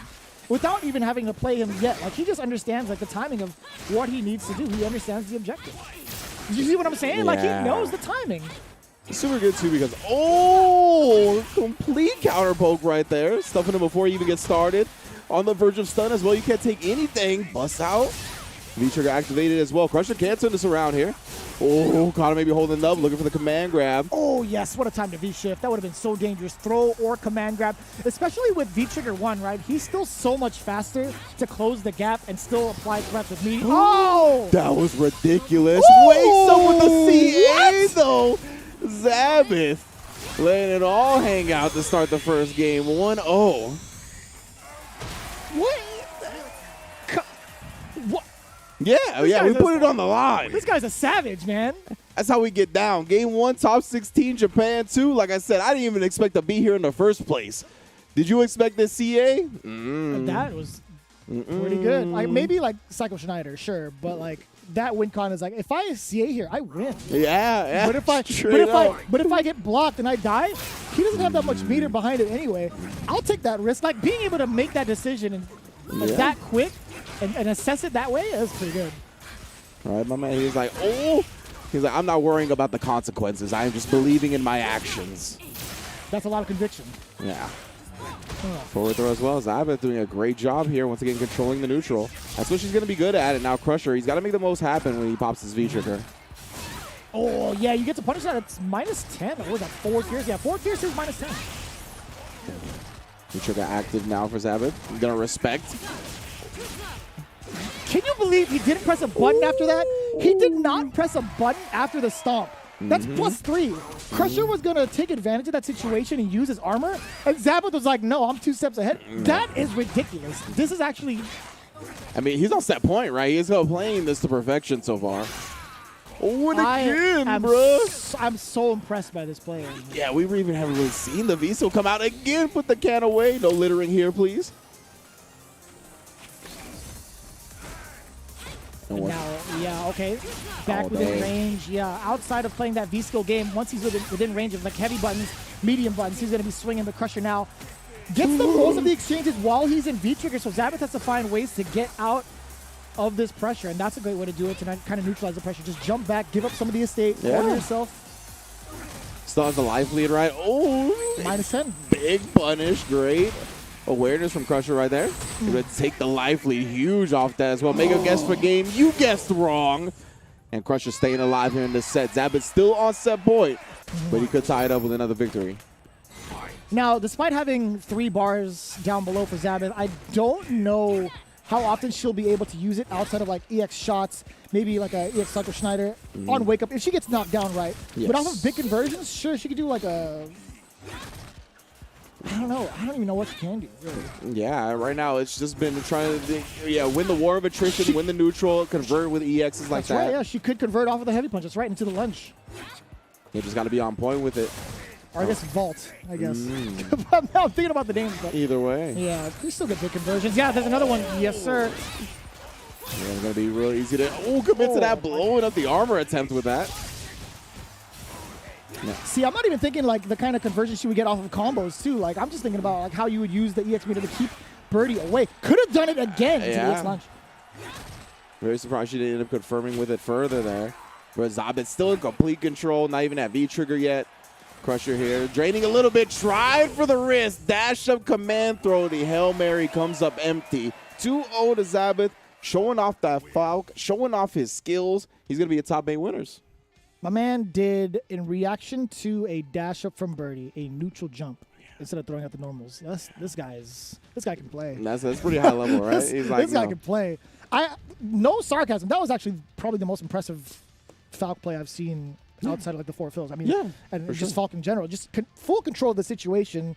I don't even think it may even be like a great matchup for Birdie, to be quite honest with you, just because of the toolkit that both characters have. Just seeing the way it played out, though, man, that made it seem so much worse. Yeah, for real. And that was just great stuff from Zabeth. And you mentioned at the end right there, just neutral jumping in response to that dash. That is so impressive because often we see players check dashes with normals and whatnot, but like that was the big reward. And we saw Zabeth, he a couple of times went for the big reward, right? Like you mentioned, he could have done the EXD reversal. Instead, he went with the CA. This time, instead of checking the dash with the normal to a conversion, he's like, I'm going to jump because I know in this situation like that, grappler players want to grapple. So he just neutral jumps, baits it out. Long recovery on that. Big punish. Great stuff. And so you see it right there, Zabeth versus Bonchan. That's going to be so wild to see in the top 8. Really looking forward to that match. Now moving on into Sako versus John Takeuchi. This is going to be the old guard versus the newcomers. Well, John Takeuchi, he's been around for quite some time, right? He's pretty much a household name in Street Fighter V. He's already cemented himself in the laurels of history when it comes to Street Fighter V. This is going to be a very interesting matchup. John Takeuchi still has been rocking the Cody in pool play, but has opted to use Rashid in some of the more important rounds, aka the top 16s. So we'll see how that's going to work out against Sako's Minot. Yeah, and despite, John Takeuchi definitely being a household name, being a veteran of Street Fighter V at this point, what I like to say when it comes to players like this, it's across generations, right? These are two different generations of fighting game player for real, right? Sako, yes. Has been a veteran. He's been around the block. There's combos named after him. He's been in this game for a very long time. Yeah. And John, obviously a veteran of Street Fighter V as well, not to be taken lightly, but he's very young still in comparison to a lot of the players, especially in Street Fighter V. So despite his veteran experience, Sako just has more than that in spades, but they've both been in high enough level situations enough now to definitely take it either way, right? So we'll see if John goes with the Cody, goes with the Sheed. I would love to see the Cody, and then Sako, of course, has been playing with the Minot and the Seth as well. So we're gonna have some options on the table here. Yeah, I've seen Sako kind of dabble with some of the new characters as well, but Minot's been his choice for the most part. So let's see what the quotes are going to be for the top 16 for these players here. Sakonoko, I was able to win some dangerous matches, and I'm playing well enough for a W, for a win. And I got to mention, too, before we get into the next one, he took down Daigo, Johnny, and Vanao in winner's side. So impressive, man. Yeah, Vanao's not even one of the players that we mentioned earlier, notable absences. There's so many good players in this bracket. And let's see what another one of those has to say. And John Takeuchi, Sako's opponent, here's going to be Akiki-san complimented my line stamp, so I don't think I can lose. My man, the priorities are right with my man Johnny Tak here, so I'm looking forward to it. That's going to be even more for Sako. Is you talking about my wife. What are you doing complimenting John Takeuchi's line stamps? Did you pay for this extra? This wasn't default. Come on, man. The mind games from John Takeuchi are strong, way beyond his years. Yeah, this is going to be like a sort of like a father-son kind of matchup. I want to see Sakonoko go to a different level. It's how dare you? How dare you? What about my line stickers? We have a kid together. It's going to be Minot versus who knows what. Maybe Rashid, maybe Cody. Either way, we're excited to see it. Both very notable players. Takeuchi also took down Mizuha 2-0 in winners. Put Tori Messi, who we saw in the loser side, down below 2-1. So we're going to see how it works out. There was other notable players, of course, going through it. Some of them I couldn't translate personally. Google Speech did not translate them correctly for me. At least I don't think so. Or Google Translate, I should say. So I'm not going to try it. All right. We will find out when we get there. But for now, again, it's going to be Sako versus John Takeuchi. Again, this is going to be for top 8 winners as well in this 2 out of 3 bracket. And we're going with the tried and true for both sides here. Rashid and Minot, both characters that these players are most known for. And already into the corner, this is kind of troublesome. 83 seconds on the clock. Sako did his best to try to keep himself out, but here it comes. Yeah, the orb is way beyond John Takeuchi as well. Sako has to hold all of this. Yeah, nice. Just applying that stand medium punch pressure. Still so good with Rashid, and then it was a guess for game right there. And Sako incorrect on the first one. It's just so tough when you don't have access to the orb because you don't get access to the same kind of cancels you would do. You don't get the same kind of frame data trying to fight your way out or even apply pressure. So that's a significant deal when you're Minot. Yeah, so that big eagle spike in the neutral last round was really what won it for John, right? It kind of kept Minot from ever getting that orb again. And right now, Sako's done a great job at managing it better this time. You saw the one time he did have the orb out. It was right on top of John. Really couldn't do anything. And you can see that's John Takeuchi's objective, right? Yeah. You can't really stop Sakonoko in this kind of offense. As soon as Sako understood the mission, he's like, all right, well, I can't throw out my orb in neutral and kind of use it as a poking tool. I'm going to make John Takeuchi feel the pressure through my normals instead and making it way more compact if I decide to throw out the normal, or throw out the orb, excuse me. That's the high-level adjustments, right? And they're happening fast. That's what we expect again, right? Yeah, super quick recall, not letting John have these. Great job. Another great confirmation off the lights. Yeah, and you see the significant difference. If you're watching this VOD over, listen to this, right? Sakonoko, again, was trying to play passive, trying to play neutral in first round. Second round, and into this round right now, he's playing a lot more actively, aggressively. And now let's see how it all plays out from here, right? John has finally found a situation. Great cancel on the orb immediately, and then going back to mid-screen. Just really prioritizing the strength summon. Now, ooh, got caught slipping as well. Ankles exposed. And then we talked about that pressure now into the corner. John Takeuchi gets out for free. Eagle Spike trying to readjust. Trigger is still winding down for John Takeuchi. Wow, Sako gonna press. I don't care about your enhanced whirlwind. You gotta make me respect it. And once again, Sako taking the first game like that, bouncing back from that first round immaculately, really. Like you mentioned, just quick adjustment, staying aggressive in the neutral, not really letting John get started, making sure that he prioritized orb safety. And then we saw the first time that the orb kind of got across the screen, he just canceled the normal as soon as he got it to bring it back. Yeah, just great stuff. Yeah, willing to take that risk, throw out the normal, and get that cancel was absolutely pivotal because if John Takeuchi had his way, we would have seen a different outcome, without a doubt. Yeah, my man was never getting that orb back. Oh, that would have been scary. Nice. And the side switch? Oh, that was sick. And it caught John with the Eagle Spike, too. That's what he was looking for. He was trying to lock off getting that orb back. That was a great adjustment from Sako. And again, you see him looking for it. Now John, a little bit conditioned, just blocking at this point. And I like that. The little step after that -4 situation. This is actually going to be huge for John Takeuchi. Don't get caught with the recall. Oh, but this is even better. We didn't even get to talk about this in play with the trigger. Yeah, super smart now. Finally, we're going to see that debut here in this set for Sako. And just playing it nice and safe. Really letting the orb just intimidate John Takeuchi. Take the screen back. Oh, stuffing the Eagle Spike as well. You could see the difference in pace. Like, John Takeuchi is not allowed to play unless even after a mistake, right? The orb is still going to come in hot. This is more than enough. My man Sako just completely dominated, bro. He is so sick. Oh my goodness, man. I like the fact that he covered, I'm a puppet character player, so the fact that he was covering like every option he did with one of those orbs, every option covered, this time from the air as well. Sako anti-air critical art. My goodness. He was walking back. I didn't even see a single down press, no buffer. That was raw reactions. My He's man. how old now? Yeah, it don't matter. These reactions are still pristine. Oh, got caught reaching there, though. There's no reacting to throws. The reversal out. Yeah, no coverage. Surprisingly, John Takeuchi tried to get the cover, but no, that forward medium punch just not in time. The recall has to be coming soon. And you thought you could move? That was a great time to interrupt. John recognizing the fact that he still could have took his turn there and does so. Oh, and then just walking back with punishing the drill. It's going to be all Rashid exactly where he wants to be. Great button press from Sako, though. Oh, my God. What a time to risk it all. That would have been death, absolute death if John Takeuchi got blocked. EX spinning mixer, getting himself the round, surviving another day. Yeah, John really got conditioned in that first time Sako brought the V-Trigger out, right? So I'm glad he just busted out immediately. Threw Sako off his game, and now a crush counter. Tries to wake up with the buttons. Oh, yeah, you can't do that for free. You're going to spend 1 bar to get critical arted. That's going to be fine because you get to reset the situation a little bit.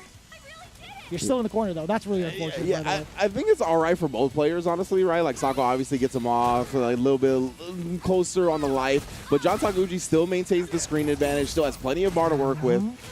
And now having this trigger activated is going to be a little bit... You would think it'd be a little bit troublesome for Sakonoko, but he was still pressing on. Oh, he tried to find the gap. It was the first 2 hits, then the trail afterwards. Uh-oh, you activated, you madman! Yeah, that was a bit of an ambitious activation for sure on Sako's part, just trying to... Because he knew once he gets that V-Trigger out there, right, it's a lot of neutral control. We've seen how good he is at utilizing it. So if he manages to sneak an activation in, then maybe John feels like he's got to back off a little bit. He gets some more breathing room, but that just wasn't the case. John was still staying in his grill constantly, and he didn't even give him the gap to activate. Yeah, I didn't expect John Takeuchi to really back off either way, like especially in the corner, right? Throwing out that enhanced whirlwind, following up with V-Skill 1, getting the roll, and applying pressure in your face. Like, John Takeuchi was going to take that 9 times out of 10, no matter what the outcome was. Maybe like a V-reversal, but that would have been like Sako's only comeback factor. Yeah, exactly. Definitely a rough spot to be in. Oh, no anti-airs in place. It's going to be fine for Sakonoko, and even better for John Takeuchi, sniping out. Nice. Caught the starter with that once again. Exploding the orb this time. Again, switching it up a little bit. Caught him reaching. A little awkward now. The orb now within reach. This is going to be great. John Takeuchi now getting started with the trigger. Watch out for the recall. The jump over. So smart. Oh, I like that a lot. And then the recall to act as the meaty. Oh! Dang. Did he hit the orb also? I think so. It looked like the orb was the actual hit that killed him. But it didn't say 2 hits. That's what's blowing my mind. Yeah. Because I think he interacted with a Fierce and got hit by the orb. Yeah, I think so too. So it was like maybe just before the crouch medium kick connected with the active frames. I mean, yeah, either way. I don't know. That's weird. That was so strange.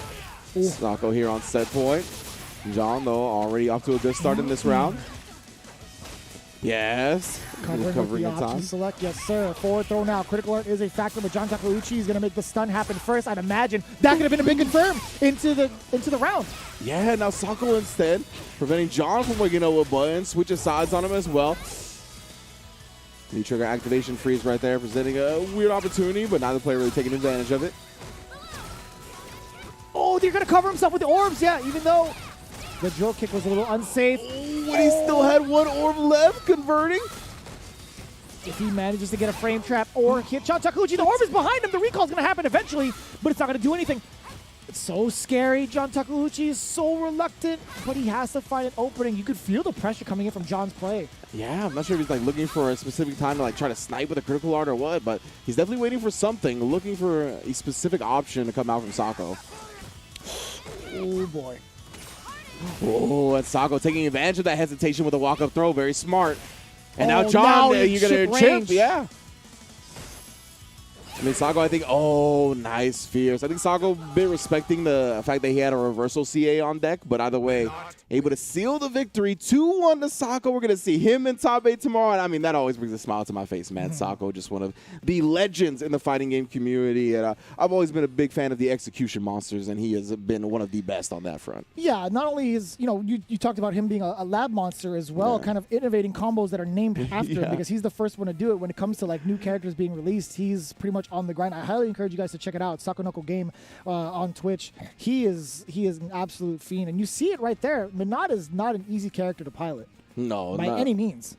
Right, yeah. Constantly being aware of all of his options. His orb management is just on another level. He's like one of the only players of this character that's doing it at this level, right? Beating the player's caliber of John Takeuchi with it. So that's just a testament to how good he is. Yeah, doing a fantastic job of dissecting this new season of Street Fighter V. And speaking of new seasons for Street Fighter V, we actually have a lot more going on with PlayStation over at compete.playstation.com. I know we had the summer win-a-thon, but now we're getting into the fall season. It's going to be sweater weather, and I can't wait for it, as well as all the new competition coming in, right? Be sure to register now for the Open Series PlayStation tournaments for more Street Fighter V action, and get in on the community now. I mean, Street Fighter V has been in such a hot place this year. We see more and more competitors. We see a lot more action in the CPT and just other events in general. This is a great time to pick it up and be part of the fighting game community. Indeed, there's all kinds of tournaments on the horizon. In addition to more tournaments, there's also more games when it comes to Street Fighter, right? The Capcom authorized mobile game, Street Fighter Duel, is now available for download in China, and a global version is also coming soon. You can follow Ryu, Chun-Li, and others to explore the mysterious organization, experience the classic stories with all your fighters, and recall your memories of the original Street Fighter. Counter, stun, combo, super, an impressive array of fighting elements, and the innovative multiplayer combos offer you a new battle experience, challenging your strategy and control. A variety of PvP gameplays and tournaments with in-game rewards will definitely inspire you to fight. The arcade legend is reborn on mobile. Download Street Fighter Duel now and join the journey with the millions of players to find out who is indeed the best fighter.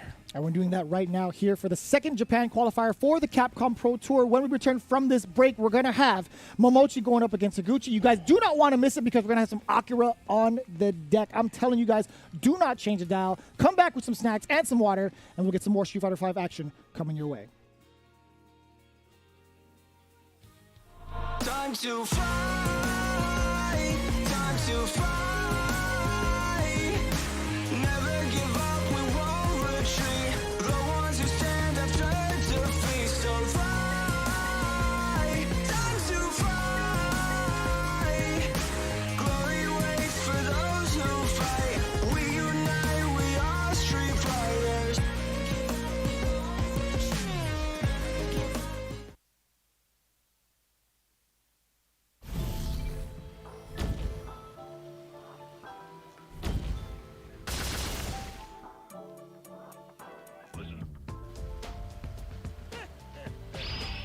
I guess it's time to start warming up.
3 players have already locked in their spot into the top 8 here, but we're still exploring some of the best players in the world of Street Fighter V with Japan #2 here in the Capcom Pro Tour. Vicious here with my man Ringe. We just got through the first 3 games of the winner's side, but just to kind of remind you, there's still so much to go through, right? We have Momochi versus Higuchi coming up next, but we kind of mentioned some of the notable players, the notable mentions of players, just in case you happened to miss the bracket earlier. But just to kind of remind you guys, this is how it went down. Aita fell to Bonchan 2-0. Zabeth, new to the top 16. Definitely no stranger to Street Fighter V competitively. 2-0 over Crusher. Sako Noko taking down John Takeuchi after he was talking about his line stamps. And, of course, getting ready for Momochi and Higuchi. This is going to be a big one. Yeah, of course, and that's just the winner's side, right? And down in the losers are some of your favorites, bro. Let's take a look at who's still down there. I know this started off was going to be Moke versus Gachi-kun for potentially the Rashid Mirror, but I know Moke's been playing another character as well. And then Nemo and Dogura, 2 legends of the fighting game community, Daigo and Toremesi, and then Uzura and Shuto down there at the bottom. So, yeah, it is a star-studded top 16 here, and there's just going to be barn burners throughout. I don't think there's enough barns to burn when it comes to really watching the Japan really qualifier. This is going to be tough. It's going to be very tough to kind of keep, at least for me, it's going to be tough to keep my composure. I'm going to be yelling the entire time. I don't think I'll have enough voice for the rest of top 8. That's what we're most concerned with, really, is making sure that we're still able to commentate tomorrow, because these matches have already been sick, and just the high-level play that is produced out of this region and from all of these players, I mean, it is definitely, it brings out the yells. Definitely does. And speaking of, like, producing high-level play, this is going to be one, this matchup in particular, this is going to be one that I've been kind of looking forward to. Momochi has been highlighting Akira since she came out, has been streaming this character pretty much nonstop with a handful of Oro as well. But I feel like Akira has been the choice for Momochi, and he's been streaming this character, playing out his runs with this character as well. Higuchi also making a very impressive run with his Guile that we've seen. He's taken down Shuto. He put him into losers, I should say. Put Kendevu into losers. Put Fujimura into losers as well. And we kind of go back to Momochi. He took down Herschel. He took down Tachikawa and Aqua. Very, very impressive with that new character. So it's going to be very interesting to see this matchup. I personally have not seen Akira and Guile go up against each other in this match, or like in this level of play, I should say. For sure, right? We've gotten to see it a little bit in the various environments, but here, Momochi versus Higuchi, this is definitely the highest level display we're going to have of the matchup so far. I mean, Momochi in general, right, bringing it out in one of the most competitive regions possible for this top 16, so you know he's ready with the character. As you mentioned, he's been streaming it non-stop as well, so I'm sure he is most prepared, and we'll see if he's has the experience he's going to need to take down Higuchi on that Guile. Let's get to the quotes if we got them ready. I want to see what we got to say from our players. Higuchi, to start off, this is the first time I've gotten the top 16 in the Capcom Pro Tour, so I'm very happy. This is the first time I'll be playing Momochi in bracket, so I'm excited. I'm going to give it my best. So, wow, a couple of firsts here for my man Higuchi, but we'll see if he can get comfortable and take down a legend in the process. And that's right. There's a lot of players that have already texted me about my man Momochi. They were saying, Momochi can play any character. He's going to be just fine. A lot of people are rooting for this man for a very good reason. Let's take a look at what his quote's going to be into the top 16. I will show you all the character I believe in. Oh. That is so sick. Okay. That's what I'm talking about. And we kind of know. We understand, Momochi. We know that it's been Akira, but I swear to you, if you pull out Ken, I'm probably going to cry. In a good way. Yeah. Tears of joy. I love watching Momochi's Ken for sure. I'm a big Ken fan, and he's always been at the forefront of the character when it comes to success. So I would love to see it, of course. But Akira is the new flavor, right? One of the newest DLCs to arrive in Street Fighter V. So I'm sure everybody will be looking for a tremendous display on that as well. I'm more curious to see what the V set is going to be like. I haven't seen him really dabble with V Trigger 2. It's mainly been the Daigo, the older brother assist. And he's been using V-Skill, I think, depending on the matchup, it really depends on what V-Skill he's going to use. But I've seen him use a lot of V-Skill, too, for some of the kind of, corner carry shenanigans, or even, like, some of the no mix-up stuff when it comes to, like, the fake cross-ups. It's very interesting. When we see it, when we point it out, you'll be a believer.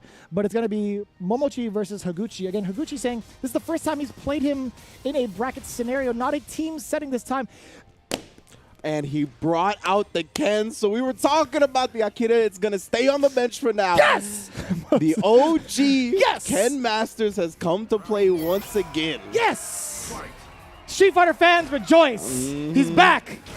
That's what we love to see. Oh, my man's getting a little bit aggressive out the gate and ended up running into an upside down kick. This is rough for Momochi to start off. Higuchi just has the complete rhythm, doesn't bite at the end there. He's going to use that V reversal, deplete some of that stun bar.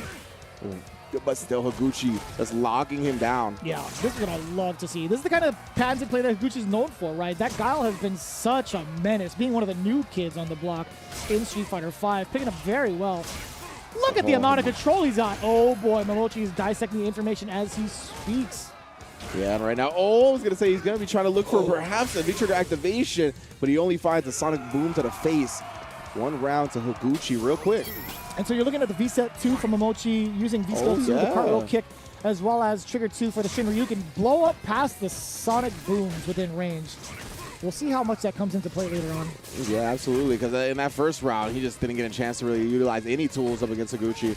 This time, he's definitely winning the screen advantage, has a couple of hits here and there. Oh, I'm surprised he didn't have something behind that. It looked like definitely a clean whiff punish. From both, right? We saw a crouching medium kick counter hit, nothing behind it. Stand medium punch, that was a clean hit, nothing behind it as well. That's 2 times over. Momochi has missed out on very significant hit confirmed. But you talked about the usage of that V-trigger 2 to blow through the sonic boom. Huge damage here, cashing out every single resource that he's got under his name. Yeah, that leads him to like a mix-up and a half, really. That was a throw attempt. Yeah, back throw, I think, wouldn't have killed. Or actually, forward throw would have applied even more pressure, but still wouldn't have killed either way. Yeah, it was definitely looking to me like it's going to be a throw forward into one more guess. Nice job not biting on the upside down kick and tagging him as he comes down from that air reset. Very smart from Momochi there. Oh, this is huge. Higuchi. Baby boom following through. One confirmed. Oh, man, getting closer and closer to that win condition. No, spins. EX beater. I like that. Yeah, not going to wear him down. Takes the life lead with the chip on the sonic boom. Oh, just outside of the range of the anti-air. He can't throw a boom if Momochi gets closer, but what a way to get him out of the air just in time and within range to anti-air him with a sweep. Beautiful right there. Catching the landing frame. Sorry, fam.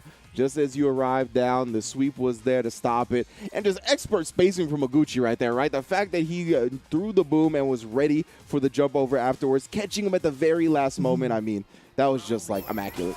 I do like the discipline there from Higuchi as well. Understanding, like, you know, the goal was in sight. Momochi was like a touch away, but he had V trigger 2. Momochi was very dangerous with that trigger 2. He could not finish it off with poking with like a sonic boom or anything. He had to recreate that space. That was very, very smart from Higuchi.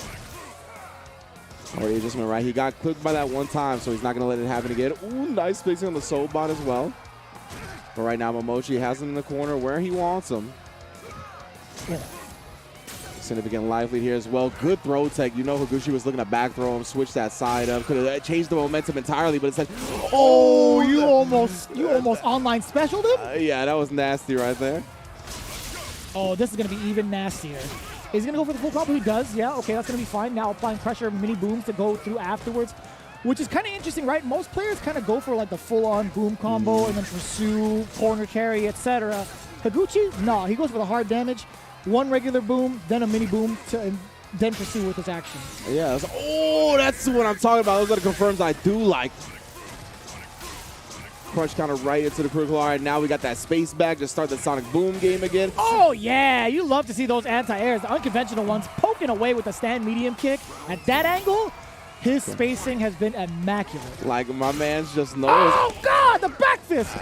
Big crush counter on the fireball. Get that out of here. Once again, running into it. Look at this, man. Upside down kick right after. He's just catching everything Momochi wants to press. No big conversion against. 2 big counter hits off of the stand jab into the crouching medium punch. Just nothing of it. But Higuchi, thankfully so, now gets to reapply, you know, this neutral game. He's done such a great job of mixing between the booms and the normals. Oh, yeah, man. Oh, man. Higuchi is playing super clean at this point. Momochi, you can see, it kind of out of desperation, goes with one of the EX air tatsus, just trying to find his way in. Does find it here, but no! My man's, the confirms, the conversions is not what we expected to see from Momochi. And then I think that drop really flustered him at the end there. Very hard not to reach in a situation like that. And Higuchi, more than willing to take advantage of the situation and take his spot in top 8 winner side. I wonder if it was one of those things where Higuchi's like, okay, well, I've played this matchup a million times. This is a huge sigh of relief because there was a lot of comfort. There was a lot of, you know, confidence in the way that he was playing and controlling the neutral. Higuchi had no fear against Momochi in any of those rounds. Yeah, no fear whatsoever. And we just saw that once he got to a certain space on the screen and a certain life lead, he was like, okay, like you are going to have to make a hard read or take a big risk to get in. And every time, Momochi just couldn't find it, right? And every time he did try to take those risks, he was just in such a safe spot to cover most of his angles that it was just, the chances of actually getting in were very, very low. So great just space management in general, control from Higuchi in the set. Now, we got to enjoy our time over on the winner's side. We've seen who's made it into the top 8. Down below, Sako going up against Higuchi. That's going to be tomorrow at the same time. Let me take you for a deep dive real quick as we get into the losers bracket where all the killers are. Moke versus Gachikun is what's coming up next. Immediately after is going to be Nemo and then Dogura. Then down below, of course, you see Daigo versus Torimesi, Uzura versus Shuto. This is going to be something you do not want to miss, especially with this one coming up. Moke versus Gachikun, the potential Rashid mirror match. However, Moke has been exercising that Kami for quite some time throughout the CPT. We've seen him. This is his second appearance back into this qualifying spot. Gachikun actually didn't make it the first time in Japan #1. Wow. And now he gets to do so or try to do so in the loser side of things. Let's kind of take a look, right? Moke had a remarkable run going into his bracket. Okay. He actually took down YHC Mochi, which was the famed Dawson player. Yeah. One of the best Dawson players in the world. He double jeopardied him 2-0 both times. What character? I'm not sure, but either way, 2-0, still super impressive. Absolutely. Then you have Gachikun. He took down MOV. He took down Kensuke Ishikawa. There is a lot going on for that loser side. Just imagine, like, you're running losers and you have to face these players. Yeah, like there's just no relaxing, no moment of relief, no sigh of relief, nothing like that when it comes to the rest of this bracket in Japan too. So we'll see. Of course, it is going to be Moke versus Gachikun next. Let's see if the quotes are ready. Are they on deck? Yes, indeed.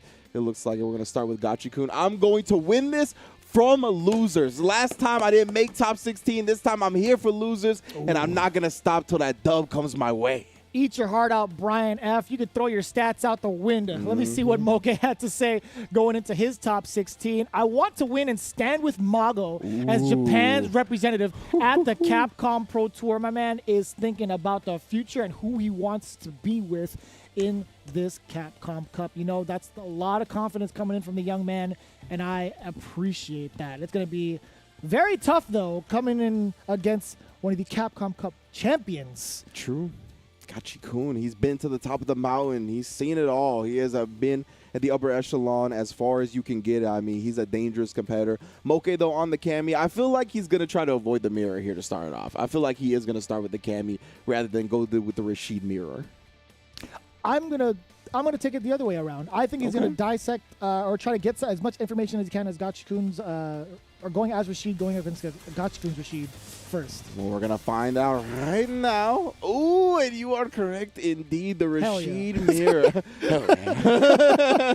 We'll see, right? Because then you get to kind of fluster the opponents, like after you've kind of dissected like what he wants to do. But at this point, it's not hard to really decipher what he wants to do. It's what's hard is stopping it. Yes, for sure, right? And that's kind of what I'm most interested in seeing, how these players kind of prevent the other one from getting their game started, right? That's always the biggest question when it comes to mirror matches, considering both players have the exact same tool set.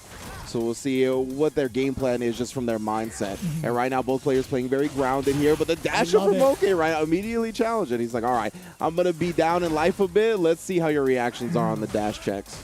Oh, and the whip punishes are on point as well. Gachikun now firing away a little bit more actively with that crouching heavy punch, but still finding the mediums, a lot of solace in those mediums until the crush counter comes out.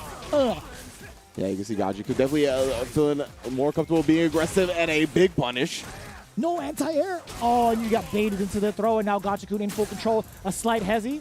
Yeah, he was waiting for that EX bust out. Didn't give it to him. No confirm it to the V-trigger. I'm very surprised. Moke still holding on to it at this point. Does confirm off the sweep.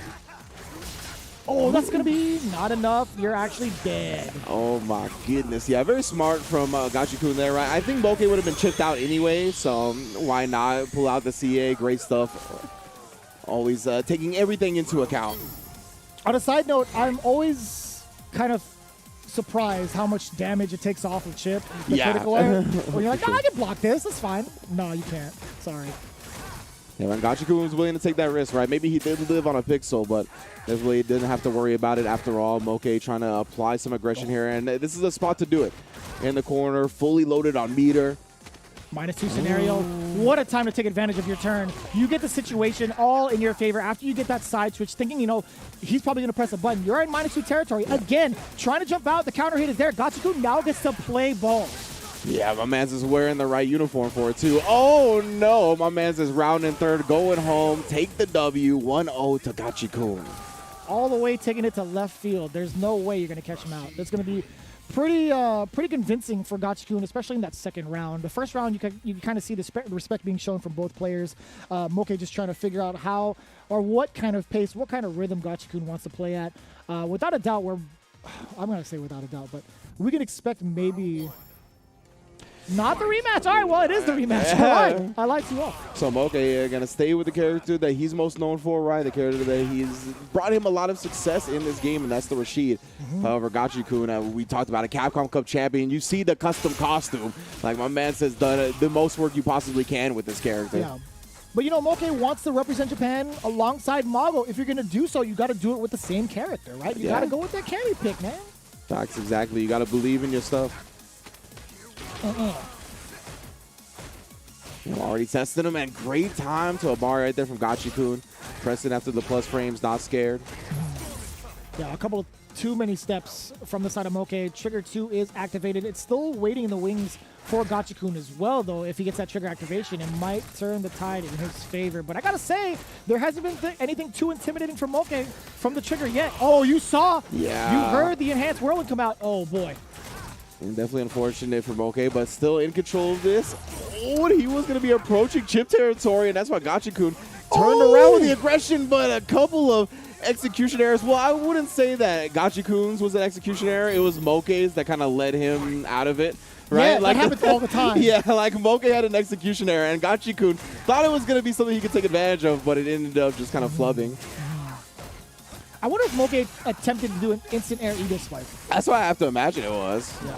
Yeah, I could be just talking out of my rear end, but that's what it was looking like to me. And Gachikun, he responded appropriately. Yeah, too. exactly. Yeah, he was looking for the appropriate response, but it didn't actually come out how it was supposed to. Actually ridiculous. Moke now with a huge advantage. Forward throw in the corner.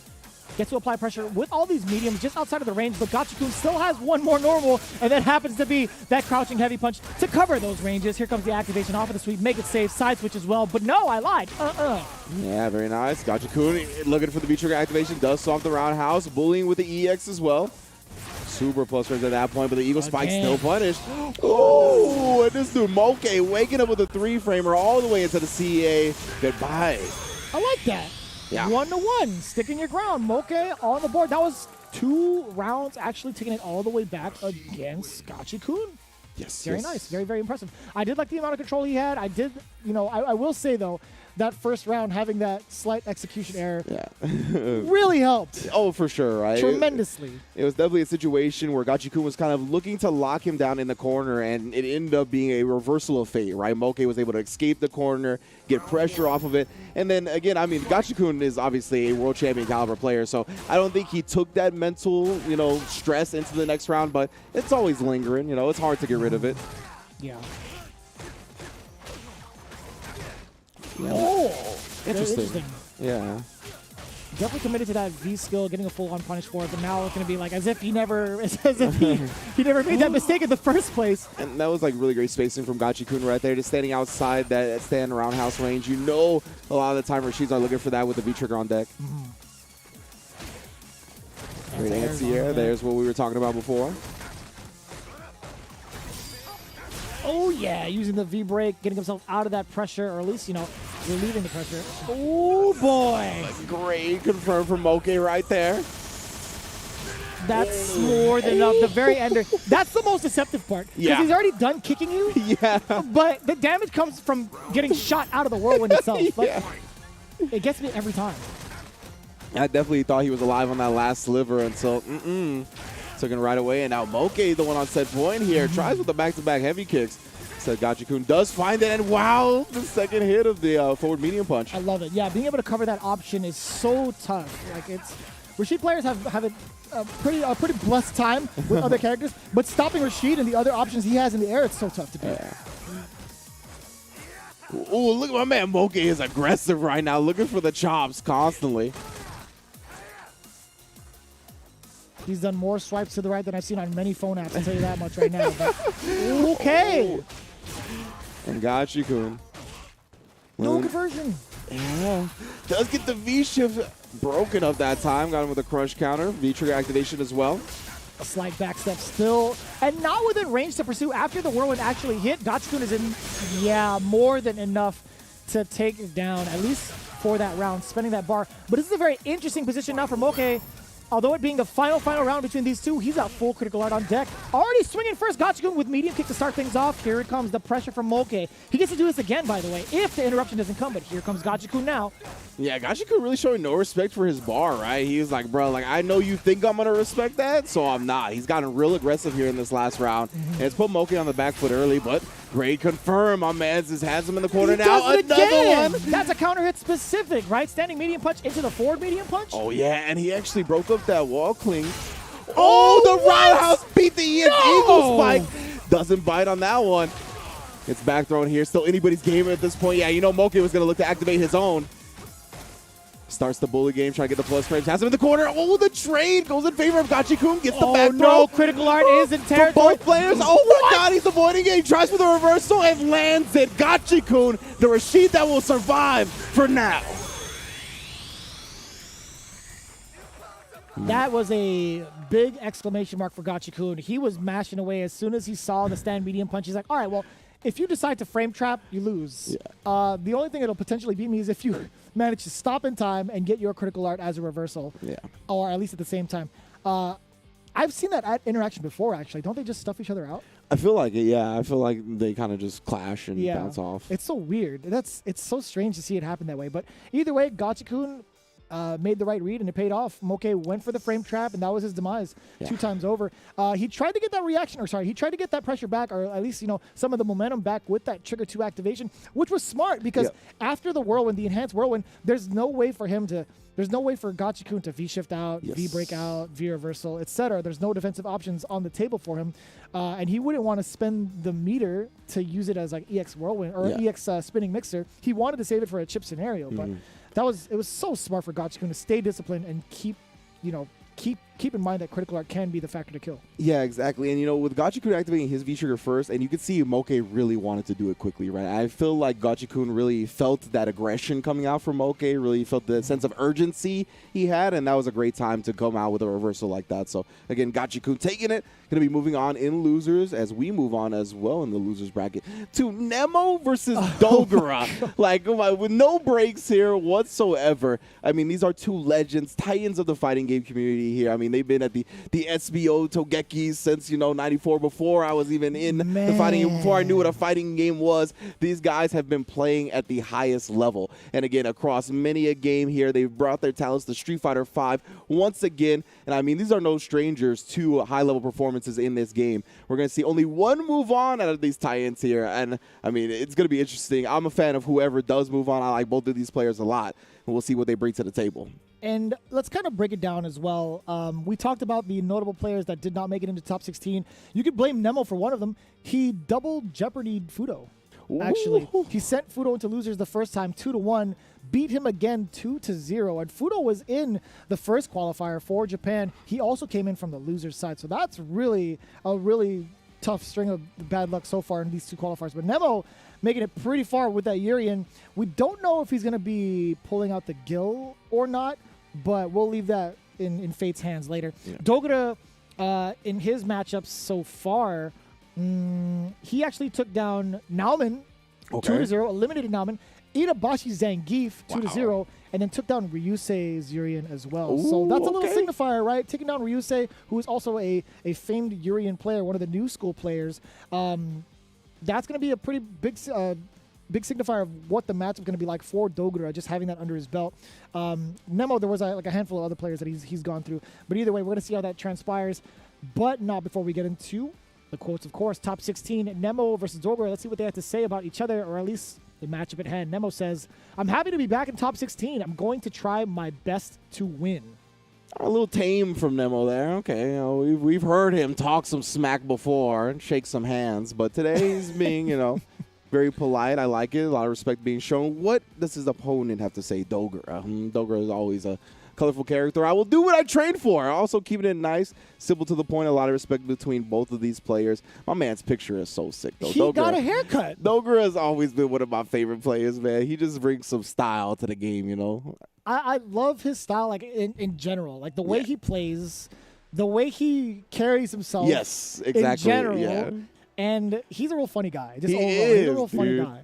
I love him. He's down to clown for sure. He's down to clown around, and it's so great. Yeah, I mean, you took the words right out of my mouth because I was going to call him a clown. Like, that's what I was going to call him, like, in the best way possible. Yes. Like, he is such a entertaining player, always very, like, lighthearted and just, like, in general, brings the energy up whenever he's in the room. So, big ups to Dogura always holding it down. And we are going to get to see the gill come out from Nemo, which is a beautiful thing. I know a lot of people are going to want to see that. And, of course, the bison coming from Dogura. We've given a lot of slack towards Gil in general and where he's currently at in the roster of Street Fighter V. A little bit of lackluster play coming in from him. But there's something about Nemo being so creative in various fighting games that I feel like he's the only one to really make Gil shine the way that he does. Granted, there have been some Gil players in the CPT, and I will say they've done an impressive job, but there's just something about Nemo, and we're seeing it right now. Nemo definitely got one of those fighting game minds that's constructed uniquely, right? He is definitely one that makes certain things work that other players just don't. They can try, they just can't figure out the puzzle like Nemo can, and Gil's another one of those situations. Right now, gonna pop the V trigger, and I mean, this could spell the end. Oh, just set him up to think he had a block, and got the throw. And it's going to be tough. Yeah, the freeze on the stun gauge is actually going to be a pretty big problem. Unless, you know, you go in for an EX stomp. I like that. Activation, make it safe, of course. Checking with the medium punch. That's an excellent time to view reversal. Creates so much space for yourself, especially if it hits. Just a mishap. What? My man Dogura using the flames to dissipate the ice ball, and it caught Nemo dashing in. Oh my goodness, Nemo just parries the Psycho Crusher. You ain't crushing nothing. You ain't crushing nothing. I will show you who was the better boss in the Street Fighter series. That was ridiculous. Bison's been a boss in how many games? Still couldn't stop the World Warriors? Come on now. How many series? This boy Gil is just, you know, one of those. It's both different. Yeah, and he tried to get the parry going on right there, but this time instead Dogura a little bit more wary of it. Tried to get his own parry going. Oh, that would have been a huge trade-off, and now Nemo. Oh, you thought you can go in? Okay. Dogura now getting the back throw. No, firing away is Nemo with the back throw of his own. Dogura was just within range. Man's normal got chucked right there. Oh, I like that. Oh, it's still not your turn. That's definitely some unfamiliarity from Dogura right there. Just thought he could press. He has taught you this round, man. These situations that you think you could take your turn in are not so.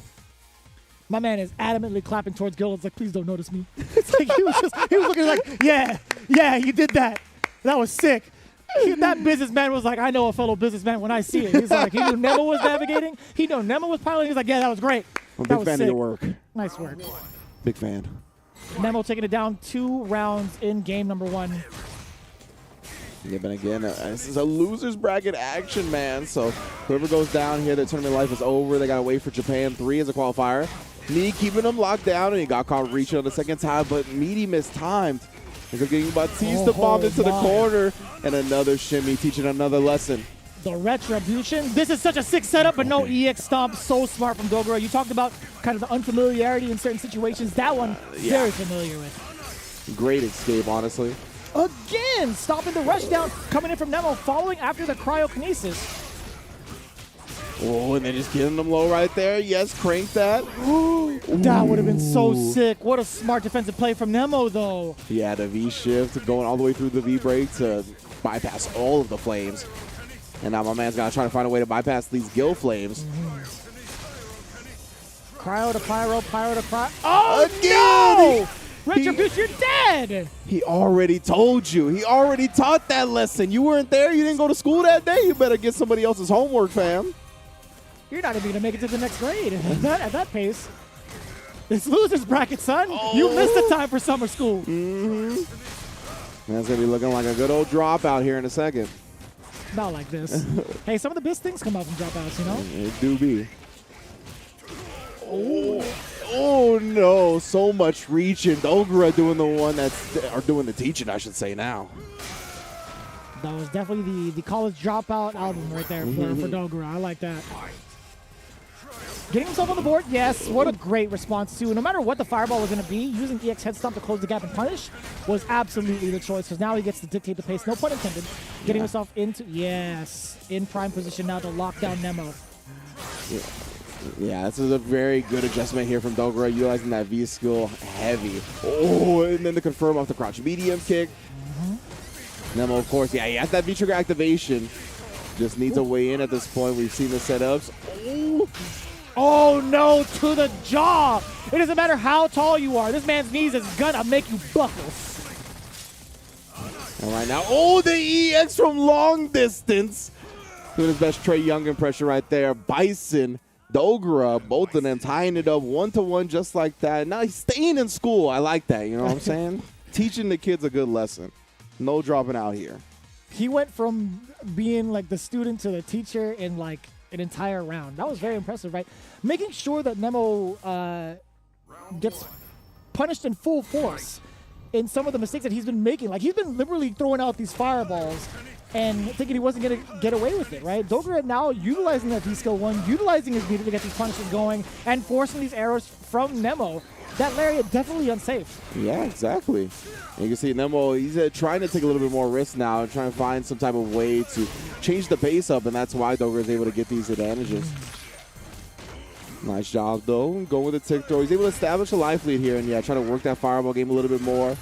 Very safe option to try to combat that EX. Just a raw layer. Actually, from that range, it would have been just fine, actually. Yeah, Nemo trying to be precise with his spacing on these lariats. V reversal as well here. You see he's really trying to prioritize this neutral control. Just like that, though. Dogura takes the life lead, takes the corner. That was absolutely huge. Getting that confirm into the Psycho Crusher was so much in terms of momentum. The slight walk of getting the counter hit, this is going to be a gang of damage, but more importantly, it's going to set up the mix. Oh, yeah, just going to stay in front for now. Try to get the plus frames going afterwards, but Dogura learned the first time. And what a frame kill. You saw he was tempting Dogura with that lariat to press a button, I dare you, but here comes Nemo, one more touch away. Dogura chopping down to the big man. Does so successfully. Goodness. How did that reach? I can't believe he actually found the crush counter that he was looking for. We saw Dogura actually press on that stand heavy kick afterwards, or excuse me, before that. But afterwards, he just gets clipped before he can even challenge. Did that come? That came from a Psycho Axe, right? That was heavy punch first. Yeah. Psycho Axe was the second choice. Yeah. And a slight, no, I don't even know if that was a delay because there is significant startup. Yeah, either way, Dogura finally found the hit that he was looking for. Finally got Nemo to crack. And right now in the driver's seat. Oh, no, actually just choosing to immediately release the parry instead of holding on to it like he had been doing. Oh, yeah, not trying to catch him. Oh, that was such a sick answer to the knees. He tried that the last time, right? Nemo navigated past the body of of Dogura. This time in the corner, not going to be the same. And now getting the back throw as well, cutting off that screen. Great position for Dogura here. Oh, no, it was still there. Surprise snowball. Come on, man. Jumping like Dante Marin, the cons of having hops. You just hit your head on the backboard? Yeah, like that's what happens. Oh, sliding into the DMs. He'll find his way in, whether it be on the air or on the ground. Oh, I love that. Parry. Oh, no. He doesn't have a crossover unless it's a light. Just got full. Oh, he was still in too much box stun. Oh, still plus. What? You're going to interrupt the. Oh, no. He's putting his life entirely on the line here. Oh, actually gets out and touches the toes one more time. We're going to a final round. It was so tough to call. I still can't believe Nemo got away with that last jump. And we saw the angle he was coming at, right? There's only he only has one crossover, and it's a jump short. They confirm to start this off from Dogura already in the corner. Ooh, my man's is reaching. Oh my God, if he gets clipped by that back roundhouse, it'll be so sick. Oh boy. Yeah. Quick punish from Dogura coming out. Oh, and then swiping, confirming again. Yes, sir. Gonna put him on the verge of stun here. And what a challenge from Nemo right there. Just going with a reversal crouch medium kick, delay rise. Oh, the overhead is frozen. He gets to do it again. He gets to do it again. Oh, he's going to freeze him here instead. So, yeah, another mix-up going to be presented after this. Oh, just pops him up. V-shift. I don't want to deal with that. This ain't no versus series, that's for sure. Yeah. Oh, no. Timing, you're dead. Oh, you're my. actually dead. What a way to go out. Oh, Dogura had been doing that so consistently, parrying the cryokinesis, keeping it stored for later usage. And the one time he misses it is the time that costs him the set. Heartbreaking from Dogura. He's had some heartbreaking losses if you followed his fighting game career, and that's another one on the list, unfortunately. Nemo going to be moving on. Yeah, that was You rough. are not wrong. That is classic Dogura. Yeah, damn, don't put him down like that. I mean, the man, like, it's not like his fault. It's just, you know what I mean? Like, the losses just, they're heartbreaking not only for him, but for the viewers, man. I mean, like we said before, he's a fan favorite, and just some of the ways it goes down is just, it's hard. Yeah, either way, they were both candidates prime candidates to really make it into top 8. Just seeing how the fact that they had to meet in this circumstance in loser side is such a heartbreaker. But again, that's just the tournament nature. Nemo does move on to face off against the young man John Takeuchi in round 2 of losers as we get ready after this break between Daigo and Tori Messi, and then Uzura versus Shuto. That's going to be pretty exciting to see. Yeah, I can't wait. The matches should be good. And if you're looking to find some matches of your own, you can go over to compete.playstation.com because we got the Open Series going down right now for Street Fighter V. You can see register now on that PlayStation 4. You can do it with in-game as well. So for everybody in North America, again, head on over to compete.playstation.com. That's where you'll be able to learn more about the tournaments, Street Fighter V in general, and a whole plethora of things going on in the competitive PlayStation sphere. And just in case you don't have a tournament to attend to, you still have more Street Fighter to play with the Capcom authorized mobile game Street Fighter Duel, now available for download in China, and a global version coming soon. Keep a lookout for more news on the global release, and get ready to join the journey with millions of players to find out who is the best Street Fighter in the world. Yes, indeed, and we are narrowing down our top 8 here. We still got a lot of Street Fighter V action to go, though, so do not go anywhere. We'll be right back on twitch.tv/Capcom Fighters. Time to fight, time to fight. Never give up, we won't retreat. The ones who stand after defeat. So fight, time to fight. Glory waits for those who fight. We unite, we are Street Fighters.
riders have to strike out on their own. Let's do this.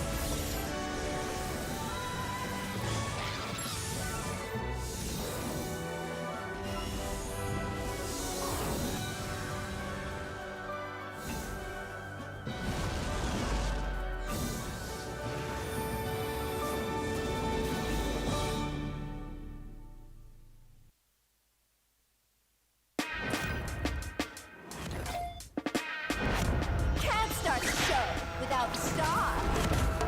Main event! Light it up. What a power to the earth. See what I'm really made of. Uh-oh. Pleased to meet you. The honor was mine. I'll settle this.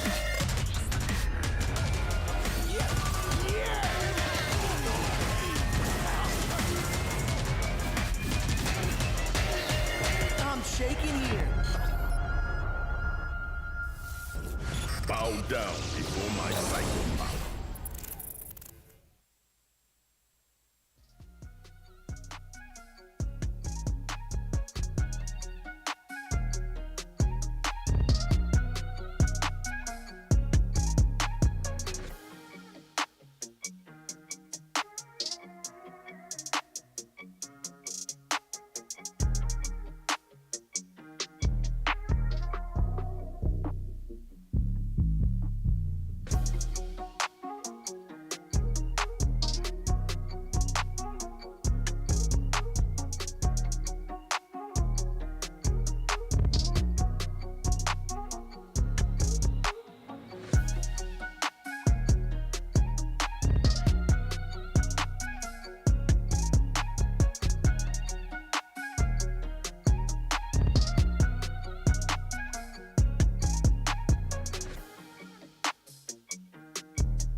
And welcome back once again here on Capcom Fighters. We have made our way through a bit of the bracket here at the Japan 2 qualifier for Capcom Cup. We've already got our top 8 winners signed, all said and done here. Of course, I am Ringe, this is Vicious. Bonchan, Zabeth, Sako, and Higuchi have already moved on. Their Saturday is done. They're just going to be chilling till tomorrow. But of course, the losers bracket has been playing out in very interesting fashion so far. So let's take a look at how that's broken down. As you see up above in the top left, Gachikun took it down over Moke in a very, very close set down to the final round between the Rashid mirror match. You guys want to check out that VOD? I highly encourage you. Oh, yeah. Encourage you guys to check it out. Nemo versus Dogura also just So close. swinging the entire time. Nemo versus Dogura, you see Nemo taking it down 2-1 in a manner that was kind of unprecedented. Like Dogura, in the fashion that he went out, slightly mistimed the V skill, could have gotten away with it, or at least could have stopped Nemo in his tracks. That wasn't the case. We're moving on to a very highly anticipated match, at least for the folks in the pre-show, Rob and Brian F. Daigo versus Tori Messi. There's a lot to be said about Daigo, without a doubt, being one of the greatest to ever do it. Yes. Tori Messi has actually been climbing up the ranks in general when it comes to his performances online. Participated in the FAV Cup not too long ago, got himself within the top 8, just very consistent placements. He started off with a couple of entries starting from last year, right? Got 33rd in one of his qualifiers, got back into Japan qualifier again, barely missed for top 16 in Japan 1, and then made himself into this top 16 this time, facing off against Daigo. His route was actually pretty interesting. He had to face off against Mizuha and Otani, taking it down pretty convincingly. Daigo, we saw who knocked him into losers, which was Sakonoko, but he actually had to take down Pugera on the way over. Oh, okay. Good stuff from Daigo then, for sure, being ready. And then, yeah, to answer with Tori Messi, right, that's going to be what he's going to have to do here up against the Doll Sim. It's going to be interesting, for sure. Right? For Tori Messi, you're going up against who many consider the GOAT, many consider the most popular fighting game player of all time. I mean, he is the most popular fighting game player of all time, regardless of you think he's GOAT or not when it comes to the skills. So that's always an aura that you're going to have to deal with. And I want to see how these players are thinking about going into the match, shall we? If we can get to the quotes, what does Tori Messi or Daigo have to say to start it off? And it will be the Beast himself. I'm happy to be here. I'm going to try my best. I'm just going to stay quiet. No, please. I want to talk about the accessory, but we'll talk about that in a little bit. Going into Tori Messi's quote, let's see what he had to say with his top 16 appearance. I'm so happy I made it this far. I'm going to give it my all like I always do. And that's, that's the most you could really ask for. Tori Messi coming in with huge waves, right? Yeah, Making it into a top 16 CPT event, having to face off against Daigo as well, being in the losers bracket. There's a lot of pressure. So him trying to do his best, all we could really ask for. Looking forward to it being a Dhalsim main. Really, kind of curious to see. Only a handful of players can really excel with a character like Dhalsim. Being as good as the character is, and that's right, I said as good as the character is now. There's a lot of mental fortitude, a lot of discipline, and also just good awareness of the game and what you need to do against your opponent in so many situations, because Dhalsim can get blown up pretty easily, but can also get some pretty significant wins. Yeah, Dhalsim is like a character that requires a very active mind, right? Like, because of the fact that you always have an option really to do something against your opponent because of your range, your tools, right? There's more range than anybody in the game. And then when you're on defense, I mean, this character gets rushed the hell down. Of course, we got the V shift now, right? So he's got a little bit more options there, but still, he can definitely get overwhelmed on defense. So as you said, mental fortitude, because it takes a lot to play him well defensively, and then you just have so many options that you have to constantly think about to present up against your opponent. And we're going to see how it plays out. Daigo, definitely one to not care about your options ever. I feel like it's not always one-track mind, but once he senses fear in you, then it becomes that. Yeah. Daigo always tries to impose his game plan, right? He's going to try to make you play around him, and that's just been his style from the get-go, and he's been so good at implementing it. Just finds ways to bully, makes these hard reads that puts you in situations where you got to play his game. Oh, and then Tori Messi, speaking of hard reads, waking up with the gale there, doing a great job. Setting up shop. My goodness, Daigo not going to be bullied. Oh, and then taught him some lessons. He's been teaching for a long time, bro. I was very curious about that, right? Tori Messi actually had the V trigger up, but he was tempting him with Yoga Stasis twice over. I was looking at Daigo, I'm like, he doesn't maintain his charge. The second stasis, I'm like, all right, you're playing with fire, bro. You need to get down from there. You can't show, these players, the caliber of Daigo, an option more than once, man. They're going to be ready for it the second time around. Rarely do you see players like this get caught slipping. Daigo. Oh, that was really good. Gave him the noogie real quick, just a quick overhead. Out of there, just clearing the space out, right? Sees the Sonic Boom, trying to get the stasis going, but Tori Messi, now with a significant life lead against Daigo, controlling the pace, that's going to be great. Yeah, just escaping, using the trigger as an out. That was super sick too, teleporting afterwards, actually activating the V-Trigger this time, once again nullifying the Sonic Booms with it. It's so good. And he still has like 2 more. Oh, okay. Still the, what? Clipped him. Actually juggled into another fireball. That was pretty cool. My man's Daigo now activating the V-Trigger. Yeah. Put some Sonic Booms out around the anklets. Oh, boy. Oh, my God! I want to be like Hermes. He's too low, boy. Man's limboed right under that Sonic Boom. You can hear the back breaking on Guile, too. Too good. Well spaced. Well done from Tori Messi here to force a final round. Oh, my God. I swear, if there was a flash kick coming, I would have cried. I would have screamed bloody murder. Oh, Daigo is looking for the big hits now. He does need something like that to bring him back into this game. It's very difficult. And Tori Messi. That's totally fine. Yeah. That's actually not too bad for Tori Messi. Yeah. Oh, no. The walk of shame and then the headshot to finish it off. Tori Messi. 1-0 like that on Daigo. You would think it would do less damage with the amount of fluff on the flat top, but no, sir. The snipe out was there. He hit him with the palm of justice. That was definitely enough. And that was great, right? You saw that exchange where Daigo wanted to counter any sort of instance of Tori Messi being in the air, use EX flash kick, but having that trigger out there as kind of like a safety net. It's like, yeah, sure, I'll risk it all on getting hit by this flash kick, but I'm thinking 2 steps ahead already. I'm going to make sure that if this trigger hits, I'm going to reset the situation, back up even more with another teleport, and get another trigger going. It's not more so as an offensive tool. It's more so to kind of keep it as a nuisance for defense. Yeah. And Tori Messi did a great job, right? He had the life to do something like that, right? To sacrifice it. So great stuff just in general, managing all of his resources. And now Daigo once again here, V-shifting, doesn't want to get bullied by this Dhalsim because we talked about it, right? This character definitely has a potent offense in this game. Oh, and just dissipates right in time. And that's fine. Yeah, I think drilling into it was fine. I think he would have suffered a little bit more if he got, like, crush countered in the air or something. True, yeah. Oh, that's great. The pushback still into the trigger. Oh, yeah, trying to challenge after that, Gale. Not your turn. Oh, my goodness. I like that. We've seen that from the previous Gale player as well. Higuchi, just kind of using a really good, like, that stand medium kick to anti-air in certain ranges. Got to be real nuanced with how you choose the Gale anti-airs if it's not a flash kick. Yeah. That's the thing. Man only has 2 special moves, right? You got to utilize all the normals he's got in his toolkit. And right there, right, he already was able to bust out as soon as he saw the drill come out. Daigo's reaction still very, very good. Ooh. Ooh. Look at the amount of life, too. This is going to be a huge hill to climb for Daigo. What a time to interrupt, too. Tori Messi. Oh, my goodness. Show no fear. Oh, Daigo got caught flinching. Yeah, that's so tough to call, though. You literally have to guess for game at that point. Exactly, right? He just teleports behind you, and then you end up running into it. It was very rough. I'm thinking to myself, it's like, can you, like, crouch block and then get ready for a flash kick if he goes the other way? It's like you're covering both instances, right? Yeah. You're crouch blocking to avoid the trigger. You're still crouch blocking just in case the teleport happens on the other side to flash kick, right?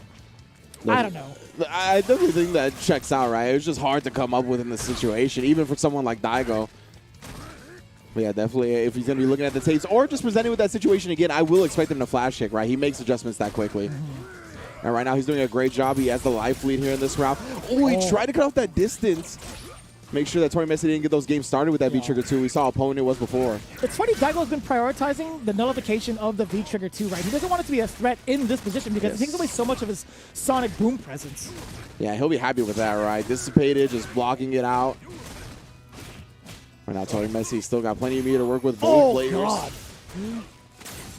Oh, Sago's huge at this point, but still gets knocked down and pushed to the corner. Oh, don't get hit by this. Don't get... He got hit with it wrong. Oh, no. Oh, jeez. Here comes the trigger activation coming in from Daigo now. But it's trigger 2. Ooh. Oh. I know these guys are in Italy right now, but Tori Messi is giving him a round trip to Spain without the S. He is in deep trouble. That is actually ridiculous. Tori Messi eliminating Daigo 2-0. I was just lost in that last round. I didn't even realize that Daigo's out of the tournament. Just like that, Tori Messi making sure to get to the other side of the screen, get the teleport, bring the V-Trigger 2 back. We see if it's out there, he don't even want Daigo to block it. He just wants to make sure that it's full screen so any of these Sonic Boom games, anything that you want to do just gets nullified. Dawson gets to control the neutral. 2-0 over the GOAT. He ran into the critical art, man. What happened? He did. Chat. What happened? we need you know, it's 0.25 on the YouTubes. We need like 0.1. Like we need very slow mo to see if we can see frame by frame breakdown of what exactly happened. If he was just like already committed to something or whatever it may be. Daigo, in anticipation for a teleport. I don't even know. Yeah, I mean, but like, yeah, right. Like it's not like he can FADC it and go into a teleport from there, right? So it's like, why did he do that? But either way, we shall move on for now. Daigo unfortunately falls. Tori Messi stays alive here. Not quite at top 8 yet, but moving on to round 2 to face Crusher and that birdie later on. And now, of course, we're going to see how Aita goes up against this next opponent, which will be either Uzura or Shuto. Yeah, I just saw what you just said. Crusher versus Tori Messi, birdie versus Dawson. Yikes. Yeah. But we got to get Uzura versus Shuto. This is going to be a very interesting one, right? Uzura actually making big waves on his way through the loser side. Took down Herschel, took down Reiketsu, as well as Tachikawa. Oh, my goodness. Oh, yeah, those are some heavy hitters for sure. Long-time fighting game standees. And then, of course, Shuto as well on the Urian, who has been doing a lot of damage coming out from Japan as well. And I mean, but yeah, Uzura on the Ryu, right? That's what our intel tells us, at least. So definitely a character that, again, has been underrepresented, has been away from the spotlight for a while, but finally has come into his own a little bit more in the latest iteration of the character. And I'm looking forward to seeing it. Yeah, now Shuto is one of those players that's kind of in the same class as Higuchi, kind of having the same kind of events to showcase his skill. Being in the top 16 has got to be significant. But let's hear from the man himself going into the quotes for the top 16 of these players. Let's see it. Uzura saying, I'm going to try my best to keep this going, as you should, really, because top 16 in this atmosphere, when we talked about it and highlighted how many players have gone down already, this is definitely something to keep going with that confidence. Yes, indeed. Now let's see what Shuto has to say. Again, part of the new generation of fighting game player out of Japan. I always lose around here in brackets, so this time I want to win. That's That's what I'm talking about. Brutally honest. I like that. But it was like, this is usually the end of the line for me. And today, hopefully, is not that day. I can appreciate that for sure. Good stuff to shoot, though. Good stuff to Uzura as well. It's going to be our last round 1 match here for our top 16. So this is going to be one person going home, one person going on to face Aita. And still, it's going to be a immaculate play, I think, either way. Yeah, so that's going to be pretty great, a great setup for Shuto. It's like, all right, well, if I happen to get past this round of losers in top 16, then I've made progress. Yeah. You can be very happy about that. True. That's going to be like some newfound confidence going into the next matchup against Aita. But we'll see. Uzura, again, using that Ryu, a brand new character. Yeah, and again, we kind of saw this dynamic in terms of the mentality a little bit ago as well, right? Where we saw Zabeth and Crusher, who Crusher was like, I want to make top 8, and Shuto in this situation was like, I want to get past where I'm at here. While their opponents are both like, we're cool with being here in top 16, right? It's cool we keep on going. So True. Let's see how that mental factor plays into it. Yeah. So going into it, right, we talk about Ryu being so much better in this iteration. Pretty much a brand new character is exactly how I started off the match. I mean, it's just like a whole different ballgame, I feel like, with the amount of damage output and opportunities he gets into Oki situations. It's just everything about his toolkit has just now been so much sharper. Yeah, absolutely. I think that's a great way to put it. And Shuto, actually getting a clutch back throw there because it's definitely tough to play up against Ryu in this neutral game. Oh no, got caught flinching on the counter hit as well. Activation time, so much more dangerous, being able to cancel off of so much more, apply pressure with the fireballs, get the stun going and the damage, whatever you want, really. Ooh, yes, good stuff though. Able to get the activation off the mirror all the way to the CEA and to put him on life support here. Life support indeed, but now you have to deal with Shuto. Oh, the mirror's there. Okay, that's great. Throw this fireball. Come on. Oh, my man was trying to make a deal. No, not today. Shuto just backing up and whiff punishing the throw attempt. This guy covers so much ground to bash your kneecaps in. This guy is definitely a Mafia member. Wow, that was a really good usage of the stand medium kick for Shuto. It actually got Uzura as a crouch medium kick, so definitely a Poland tool that you got to deal with up against Ryu. Ooh. Oh, wow, showing no fear. Oh, there was an attempt. You saw that, the back roundhouse, or just like the roundhouse in general? Yeah. Came out trying to cover his back, but that time got his front. Well done. Oh, no confirm, but there's going to be a big confirm from the side of Shuto. Corner carry and the damage, yes, sir. Oh, nice. That's what he was looking for before. And he actually got the low with the combo to Aegis, but left some damage on the table. Unfortunate. Uzura here now. Oh, no! He's like, all right, I'll pick that up. I'll get that damage that I dropped. My bad, son. Shuto making sure the house is kept clean. 1-0. That was, I felt like, for Uzura, there were a couple of instances. Like, we've noticed the kind of typical thing where we know he wants to get out of the corner. Yeah. There is going to be that way to kind of, like, jump out of there. But with Shuto having the amount of resources that he did, it's like, there are some instances where you kind of just need to hold your ground and play defense. Yeah. Shuto he paid attention to the situation at hand and made sure that Uzura paid full force. And speaking of full force, that was a giant jump in punish against the fireball to start things off. Yeah, great forward throw as well now from Uzura. They're kind of evening up this life deficit. Oh, no, but just like that, Shuto taking control back. Great awareness on the anti-air. Really has caught on to the rhythm of Uzura's offense. We saw the clean jump into stars, into anti-airs, but nice crouch medium kick. That time beating the stand medium kick, so not a consistent answer for Urien. I just realized Uzura's CFN is Urien Believers. Same. I was going to bring that up too. That is quite the name to have up against Shuto. Oh. Here comes that activation, of course. Having to make that sweep safe, but... Ooh, here we go. Yeah, just going to be blocking it out. Still going with it. Nice job from Uzura right there. Ooh. Recognizing when he can press. Goes into the CA and smokes the rest of that health bar. That was perfect. That's just a great time to utilize all that meter for Uzura. He needed some sort of confidence booster to get himself into the fray with that one round. And that's going to be just fine. Uzura just taking a little bit of damage here. And Shuto utilizing that medium kick within range of the fireball. Yeah. Or the fireballs that Uzura wants to throw out. Very, very smart. Very smart. Man, Uzura still slinging these fireballs despite taking that big jump in earlier. Another one. Back-to-back jumping from Uzura. Despite Shuto not getting punished for it, the objective was for Uzura to apply pressure with the frame traps afterwards. That's big. Yeah. The forward heavy punch right there, catching with button from Shuto, and he is just getting bullied in this corner at this point. Fireballs all day, every day. Oh, and the crouch medium kick. Such a better button now, shutting down Shuto in that instance and tying up the set. It's just, you can tell the Ryu players are just, they believe more in the button, like the way they press it, right? It's not even just the fact that the button is better, but the way the Ryus utilize it, they're just so much more confident now. Yeah, you can definitely see that in that situation. As soon as he got Shuto in the corner, he's like, all right, well, I know the exact ranges I need to be at to kind of apply pressure with fireballs. If you hit me with an EX headbutt, whatever, that's fine. I still think I'm going to be confident enough to take you down no matter what. And you saw that confidence, and it paid off. 1-on-1 for both players now. Uzura and Shuto, you see Shuto kind of swinging away earlier. I don't know what it was for, to be honest with you. Uzura, not really the one to kind of bite into any sort of plays with dashes. He's been throwing a lot of fireballs in the neutral game. Big jump over, though. That's going to switch up this whole round now. Uzura, the one that can dictate the pace. Oh, my goodness, that crush medium kick got crush countered. That's what he was looking for. Yeah, and Shuto with a full conversion as well. This is huge. What a way to turn around that off of a button that your opponent relies on so heavily. That is the Street Fighter 2 moment. Yeah, 100%. Oh, great anti-air again. Yeah, Shuto will take that trade every single day of the week now on set, going off of it.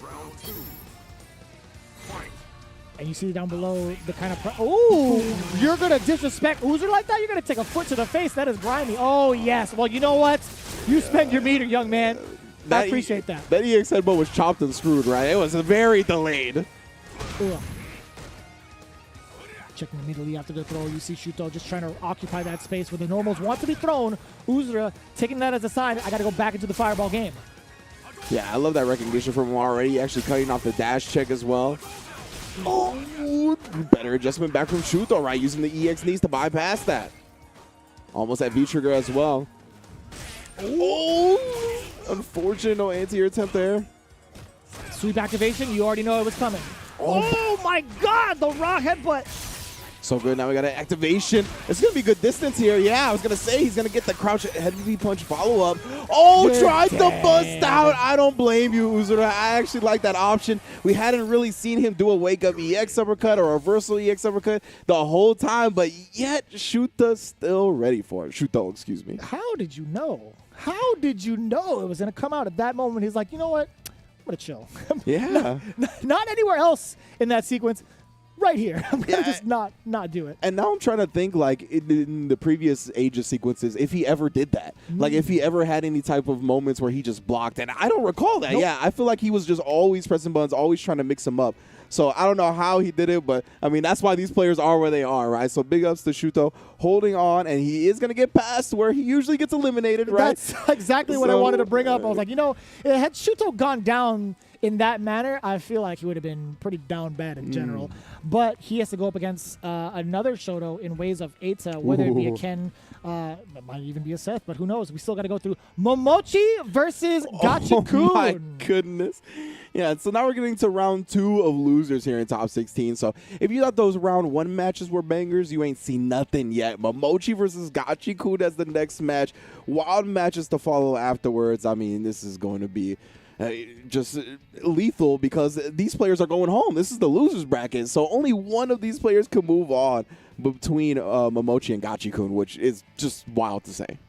So we'll see what happens, man. We saw Momochi. We kind of hyped him up a little bit, or at least I did, with at least assuming he was going to go with Akira. Yeah. Then we saw his quote, and then Ringe and I were thinking to ourselves, like, what does this mean? Yeah, right? It's like, I thought he was kind of leading towards the, oh, look at that right there. So, despite immediately benched Ken. Yeah, despite his quote being like, I'm going to show the world the character I believe in and picking Ken. Well, that character didn't work out. So, Momochi, he's a very smart individual. He's going to make the adjustment, whether it be at the character select screen or in game, you know? Yeah, that is true. That is true. So we see for Shinobiism, V-Trigger 1 and V-Skill 2, you already see it in play right now. Delayed fierces every single time. Yes, sir. Maximum damage and the corner carry. It's so good. Yeah, definitely already doing a tremendous job here at maintaining the, or I should say getting the advantage. But right now, Gachi-kun, one crush counter, and that can spell a turntable. Okay, this is going to be huge. He's going to activate after the target combo. Overhead mix-up. He was going to make it safe. V-Skill 2 all the way out. You're actually dead. Oh, my goodness. It's so cool. She's so cool. I don't know what else to say about that. Yeah, I just genuinely felt you're passionate about that. You're like, man, this character, she definitely gets down. Just seeing that mechanic of Hisco too is Ooh, interrupt. I like that. And you get Oki after the EX follow, or EX elbow, excuse me, 2 dashes over. A lot of corner carry. We see the kind of presence like Akira has. We see what her objectives are. She'll hit you and she'll move you. Yeah, she just animation-wise, I'm a big fan, honestly. Like her motions, her fighting style. Man. Ooh. Bring him, launch him to the ground. See right there, Momochi, just the micro movements right here. That was actually very dangerous. Gachikun could have died off of critical art because of the gap in between. And that's a situation, right? If he presents it again, Momochi is going to make sure that critical arm comes out. Like, you can't give him a second opportunity. Oh, and Momochi's going to go for it. No, actually, I was thinking he's going to go for a trigger activation. Instead, the V-shift getting blown up. Now we're in the corner here. Oh, and it's the great equalizer. Everybody dead. Daigo! You may be out of the tournament, but you can still help Momochi out. Oh, man, Momochi. Getting help from his fellow 2D god, you know what I'm saying? Coming through this time in the form of Daigo. Going up 1-0 in this set. And again, this is still 2 out of 3, so my man's only got 1 more to go. We'll see if Gachikun can make some adjustments here. Man, that'd be a beast, really beast team. No pun intended. Daigo and Momochi in a 2v2. Ooh. That'd be nasty. No thanks. No? But in terms, I mean, if I'm, you know, for everybody else, no thanks. I'd want to play it. I know I'd get washed for sure, but it's like, I just want to play it. That'd be cool. Go up against the two of the most legendary fighting game players of all time, of course. I mean, Momochi looking good on that Akita, man. I mean, we saw the Canon winners bench looking like the right decision. Oh, yeah. You see a significant victory there from Momochi. Gachikun couldn't even get himself started. I'm not sure. I do want to say this, though. I think it might be character unfamiliarity. Sure. That's literally the only thing that I could possibly think of, because we know Gachikun has the fundamentals. We've seen him, what he's capable of. The only factor that I think really helped Momochi is character unfamiliarity. Yeah, for That's sure. literally it. Yeah, I don't know how much these two have played, how much he's played it with Akira, right? So, I mean, at this point, the highest level of practice you're going to get is against Momochi. Yeah. So, and she is the most played character in the month of August. They ran that stat. They were saying, you know, like she has been running amok on the mean streets of online and endless. So, yeah, I hope you were ready for it, man. Momochi here bringing this character, showing it out, what she's capable of. I mean, she's got great walk speed, right? Her ground game is potent, so. Over now, Gachikun showing somebody that's been here since launch, right? And with a potent ground game of his own, Rashid already has her in the corner. Oh, this is huge, though. Yeah, he's going to get himself out of the corner either way with that V-skill. Trigger 2 still on deck, and Gachikun with a slight life lead. Momochi is still as dangerous as ever with the mix-up potential from Daigo. What an interruption. So consistent with it, too. We saw that in the last game as well. Any of these block strings into the EX, he's just there with a crouch jab. Great range on that from Akira. Oh, and you saw? That's such good awareness from Gachikun. Oh, but he's still alive. Momochi has a sliver. Can actually make it work still with the amount of resources. He just needs to get trigger started. This is a great way. Here's the mix-up. Oh, he got caught. Oh, my goodness. He can actually land. He can land and do critical art still. That's the route. This is the route for critical art. Oh, my God. And he comboed it all the way through Momochi, showing you how it's done. Live and in full effect. Set point like that. So he uses the lights to juggle the opponent even higher so that on the way down, when he lands with the roundhouse, not the forward roundhouse to knock him down, he lands with just the roundhouse and gets himself in position for the critical art. It's so good. There's so much damage. Just having those resources alone is still the biggest threat. Damn, she is busting ass now. Yeah, I mean, the mental damage in addition to the physical damage was done with that last round, right? Oh, good discipline from Gachikun, though. Not cracking in that scenario. He was a hit away from stun. Now at this point, though, the stun bar's depleted a little bit. He's got plenty of resources of his own. Trying to get something started with the V-trigger activation here. Does get a crouch medium kick and a full confirm. Oh, my. Oh, Momochi. Oh, that would have been sick, but, you know, she does have a target combo, or even like an air throw she could do to stop that. Oh, here we go, Daigo again. Oh, no, this time the dome is... Oh, nah! Help! Somebody, please! He's dead! He's dead again!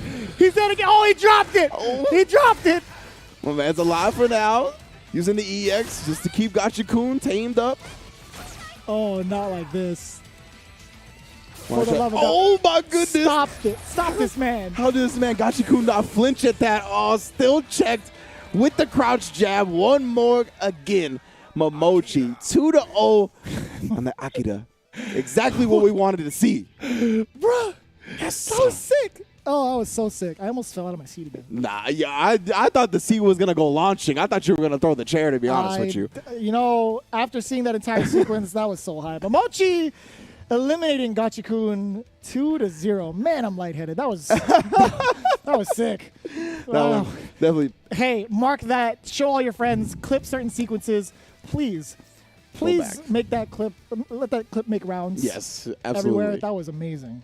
Great So stuff from our competitors. Once again, you can see Momochi arrives in top 8. His Saturday is finished. He'll be there, and Sunday has made it to the promised land of 3 out of 5. And we're going to find out who his opponent is, you know, in a little while, of course. John Takeuchi and Nemo going to be going up against each other. My goodness, what a Battle of Titans that one is as well. Battle across generations, another one. Crusher and Tori Messi following that. And then rounding it out for today is going to be Aita versus Shuto at the bottom. I mean, this has been great stuff that Momochi Gachi-kun set. Despite it being 2-0, still one of the best sets we've seen all day today. Just in terms of, like, everything, right? High-quality play, drama, hype, just it brought it all. Yeah. You know, we're definitely going to need some time to reassess ourselves, or at least I would need to. But before we go, we do want to encourage you guys to check out SFL because we had our Season 3 finale literally yesterday, not too long ago. We saw the folks, Rob TV, Brian F., kind of talk about it a little bit. But just to kind of remind you guys, now that the finale is over, it's time for Season 4. That's right, Street Fighter League Season 4 begins next Thursday, actually October 7th. Man, I'm already eager for it. Right? We had the finale, but now it's time to check out Street Fighter League in a way that we haven't seen before. I guarantee you guys it only gets better. And as Tasty Steve would say, I dare you. I dare you to find me better Street Fighter. You're going to hear a lot of that from both of us because, quite honestly, this is where it becomes the international players' ball. We have players from all around the world coming in for this season of Street Fighter League. You don't want to miss out on it. October 7th. Again, mark your calendars. Happening this or that Thursday. Most definitely. Big ups. And if you don't want to be an outcast, you need to get in on some of this action yourself when it comes to Street Fighter V. Again, you can always go to compete.playstation.com while you're watching SFL to get in on some of the action yourself. It's an open series. You can register through the PlayStation 4, and anything and everything regarding competitive video games in the PlayStation sphere is over at compete.playstation.com. So make sure you go on and visit and get yourself some games. And again, we've gone through so much of these matches, and it feels like it's only started. That's just how I feel about it for the most part. But to kind of remind you guys, you know, as we get ourselves for these matches, we want to make sure that you guys are doing it in the flashiest tunes with the current CPT theme song. Again, don't forget to check it out for the Capcom Pro Tour with the link below. You see it, PKCZ coming in hot with the official theme song of the Capcom Pro Tour. With that in mind, check that out. Also, check out what just happened with Momochi and Gachi-kun as we take this quick break. But when we return, we'll continue on with the losers bracket. Stay tuned. Time to fly, time to fly. Never give up, we won't retreat. The ones who stand after defeat. So fly, time to fly. Glory waits for those who fight. We unite, we are street fighters.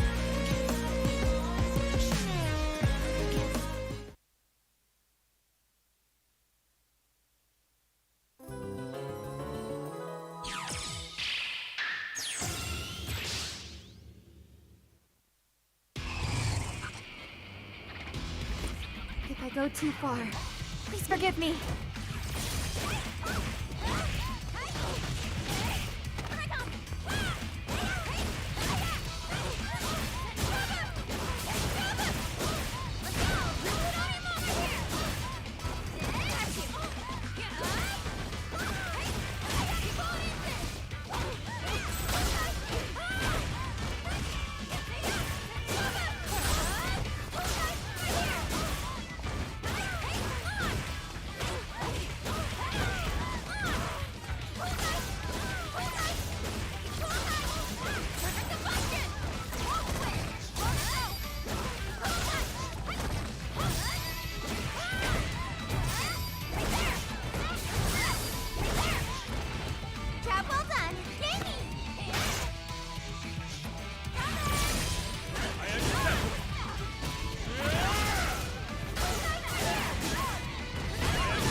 fate, you shall know.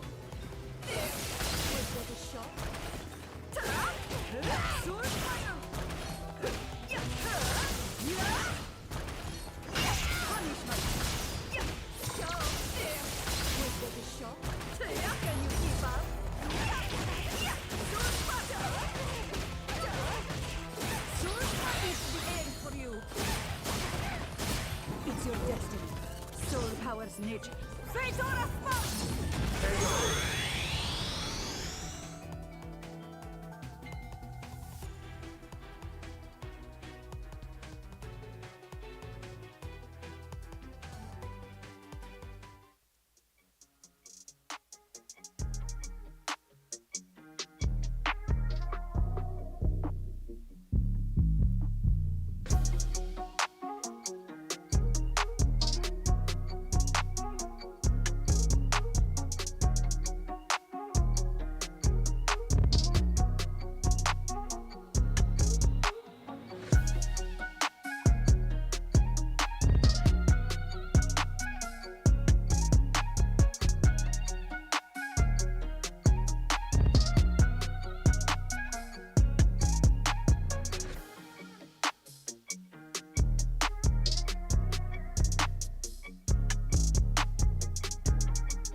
Now, only 3 spots remain here in our top 16 to see who will make it into the top 8 in the granddaddy of them all when it comes to the Capcom Pro Tour qualifying spots. Japan number 2 is currently underway with the loser side. Vicious here with my man Ringe. Let's talk about what's going to happen right now. We looked at the brackets a little bit earlier before the break. We saw the matchup between Momochi and Gachi-kun. That was actually mad ridiculous. Melted my brain. You have to watch that. You have to watch that. But there's still so much action to go. Oh, yeah. We have John Takeuchi setting himself up against Nemo very, very soon. And of course, Crusher versus Torimesi, Aita versus Shuto. Again, this is one that will keep you up for a while. Yeah, absolutely. And I mean, just to dive into it between John Takeuchi and Nemo, right? I was thinking about it, you know, cross-generation fighting games, but I forgot both of these guys used to be Team Liquid. They were the father-son duo on Team Liquid.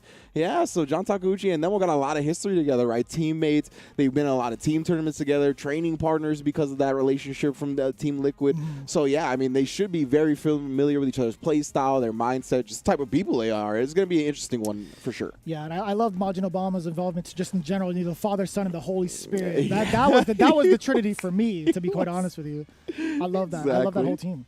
So John Takeuchi versus Nemo, that's what's gonna happen in loser's side. Oh yeah, boy. Exactly. You don't even get to teach your kid a lesson or teach your parent a lesson. Like it's a permanent lesson. You got to go back and sign up for the next qualifier, whoever drops down here. And I mean, we're gonna be expecting. I believe he brought out the Rashid earlier, right, when it came to my man. Yeah. No, you're right. John Takeuchi. I don't know That's why right. I blanked for a second. And of course, we did see the Gil from Nemo, which is what we all wanted to see, right? Definitely one of the underrepresented characters, but he could play somebody else as well, right? The Urian. I mean, if anybody's going to play Oro, I'm going to expect it to be somebody like Nemo. Like, it's just a dude that will be willing to pull out some of those cards. But I think at this point, he's put in so much work with Gil that it seems like he really wants to make use of that character the most. Yeah, you're thinking about like the priority when it comes to what characters Nemo wants to pick. Yeah, sure, Gil might be one of them. I mean, it's already been shown, right? What am I saying? Yeah. But if he would actually switch up, Urian would be the one rather than there Oro. you go. Oh, and then we're going to see the Cody from John Takeuchi, which I'm very pleased with. We've seen him play Cody a little bit as well. I'm glad we're going to see it here in top 16. Very cool. Debonair Cody getting ready for the governor's ball. I like this. You know, who is more sharply dressed? Damn! They got the same pants!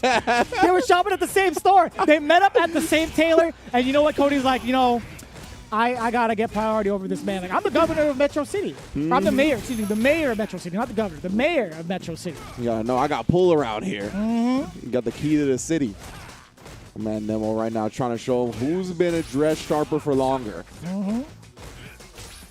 Well, I like that already. Checking, not going to let Nemo start up his games. A long distance on that activation. Oh, boy. He said whoever loses here has to change pants. Right now, Nemo is looking like the sharper dress and in position to take it against them. Back to back. Oh, my goodness. Man, it was like the record was skipping. Man, if you hit this mirror one more time, then the record might skip. Stop hitting the mirror. The future, the Tupac tracks. Yeah. coming out. Oh, John Takeuchi though with a big wall bounce. Damn, you could have called him John Wall. Oh, indeed. Oh, Man, big definitely crunch bouncing. counter. Ruffian kick now in the corner. All jokes aside now, all pressure coming in from John Takeuchi. Great positioning, not stunned yet, but overhead. Actually, even better. Crouching medium punch. I'm sorry, crouching heavy punch, excuse me. Tossed him. Tossed him out like yesterday's garbage. That's a disrespectful back throw. Oh, boy. You know, all about this grounded game now. I like that from Nemo trying to utilize the fireball a little bit more, but I mean, just because he gets hit by it doesn't mean John's going to stop pressing. Very true. You're talking about how aggressive both of these players have been, too. And John, yeah, making the right checks against Nemo. You're not going to get any free headbutts. And that one he had to earn. Yeah, exactly right. We already seen John duck the regular headbutts, so had to commit to the EX if he wanted a true reversal and a true situation where John couldn't just duck out of it. Very true. Oh, he tried. If he would have been just a little bit later, it might have been able to go through. Oh. Plus Frame City. And speaking of, yeah, taking him to V-Trigger Town. Back is broken. Oh, my goodness. Oh, and then just showed him the rock, only to beat him down with the pipe. John Takeuchi 1-0. That's such a bad combination, right? Just the rock and the pipe. You have to get ready for both. That's tough, man. That's a tough hill to climb back from. It's that threat of getting thrown, getting meatied, command grabbed, etc. There's just so much to really deal with as, you know, a solo person. You need support. That's really a really tough situation, especially in the corner. That's how you beat a fiend down, man. You show him the rock, but you beat him with the pipe. That's how it is, man. Oh! Crime sway! Cleaning up the streets. Man's with an easy dodge. Dodge, duck, dip, dive, and dodge. My man Cody knows how to play some ball. Oh, my. Clean whiff punish coming out as well. Now really testing that anti-air. Oh. I like that. Crime sway going past the projectile. You thought you could charge up? Put that hand away, sir. This dude Johnny, he got all the answers. Trying to steal his jacket. There's a lot of fireballs. Okay, Just all right. Keep it going. Why not? Yeah. Yes. Walk him down. And my man John was like, if you want to play this game, bro, I have a lot of health. Like, we're going to be at this for a while. Oh, my God. You don't got no health left. I know what you might be thinking. Like, some folks at home would be like, you know, that was a very odd scenario. Why did he just keep taking these fireballs? Granted, if he was in that range and he neutral jumped, he would have got headbutt. Yeah, exactly, right? And John was such a lively, right? Just managing his resources effectively. And not jumping in that scenario led Nemo to being comfortable later to throw another fireball, which John countered, right? Big jump in, so... And then again, getting hit by these fireballs and just pressing buttons in response. Nemo not keeping it tight with this pressure. He didn't get the full counter hit extension off of that standing heavy punch. I don't know what he could have gone for. Maybe like a ruffian kick, but still. Oh, that's great. Great news for John Takeuchi. Now within throw range for the kill and gets the counter hit, forcing Nemo's hand. And a quick 2-0 from John Takeuchi. Yeah, I felt like the quickest set we've seen today, to be honest with you. Big Without a ups, doubt. Yeah, big ups to John right there. I mean, just the fact that he ended up pressing with that crouch medium punch, it hit, and he didn't commit to anything afterwards, right? And because he didn't commit to anything afterwards, I thought it was very disciplined of him to just block. Like, he didn't even try to walk forward or anything. The EX headbutt came out, and of course, that's crush counter reversal punish, and he just close the book from there. So big ups to John Takeuchi, man, bringing out the Cody to counter the Urian as well. And we talked about it before the set, right? These players should know each other well. And I mean, he was ready for that Urian pick. No, I absolutely agree with you. We saw the strength of John Takeuchi's Rashid, but I feel like this is probably the best set he's had on a CPT stage for at least this year in terms of like this counterplay with Cody, especially with his character, just in general. Like, I think this is the most success I've seen him really have against someone like Nemo. That is a huge feat. 2-0, just navigating around that Urian the way that he did. I was thinking to myself, you know, maybe like Nemo could have gone to a character select. In fact, we were so like engulfed with the match that we didn't even notice like he went immediately into the rematch, or at least I didn't. That was so fast. Yeah, exactly, right? We were just right back into it talking about the match. He didn't even consider the Gil or any of his other characters, so he was confident in, you know, facing I feel like they've probably played that matchup a lot, and they've probably gone pretty even, I imagine, you know what I mean? That's why he was just comfortable with sticking with the Urian.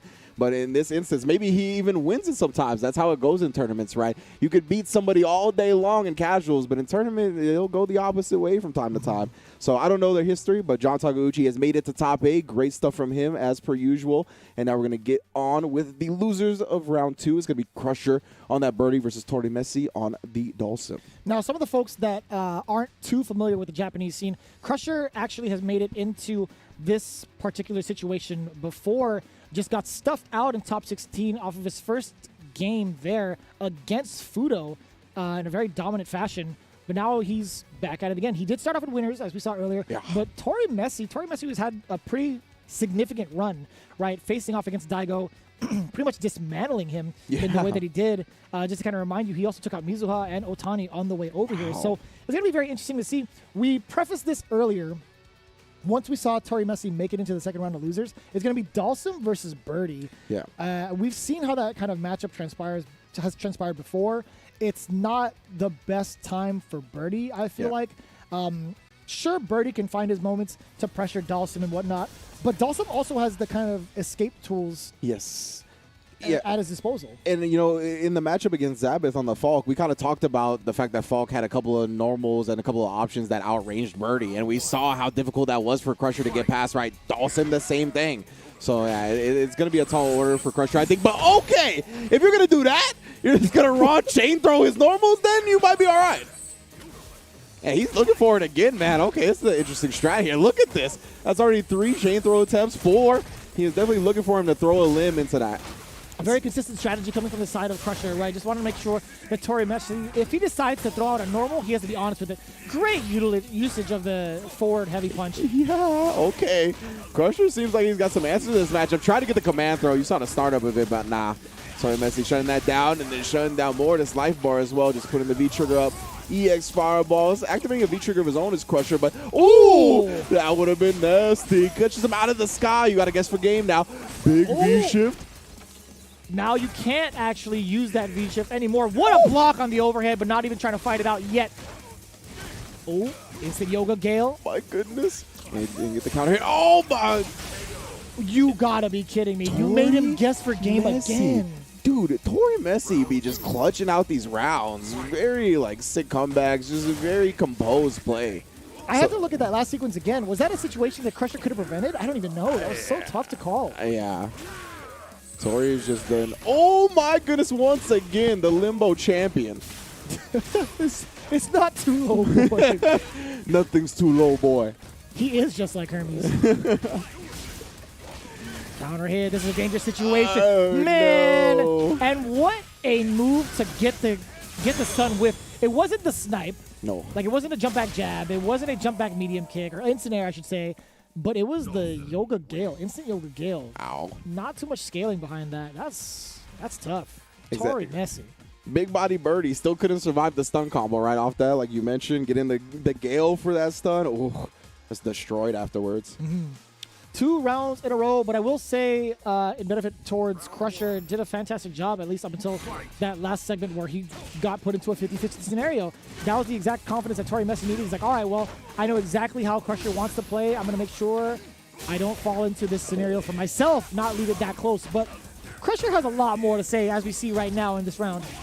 Yeah, we've seen some cool answers in this matchup from Crusher, and he was really close to winning that first round. I think it kind of got to him that Tori Messi ended up coming back and probably carried that into the round afterwards, but he hopefully bounces back here in game 2.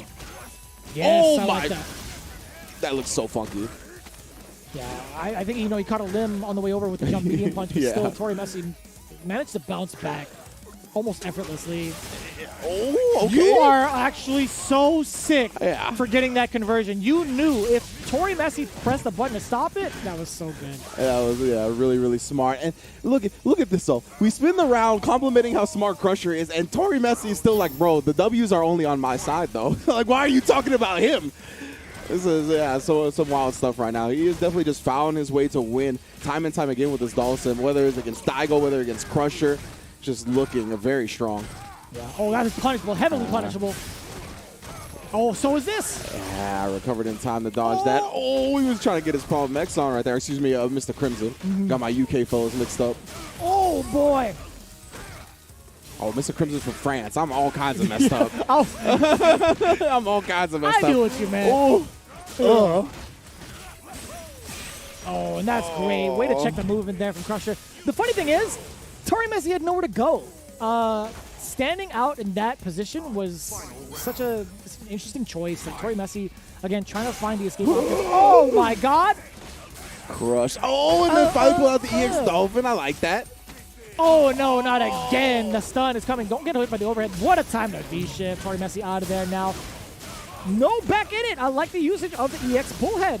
Or bullhorn, excuse me. Yeah. Oh, and then landing in front. Kind of took advantage of the back tech.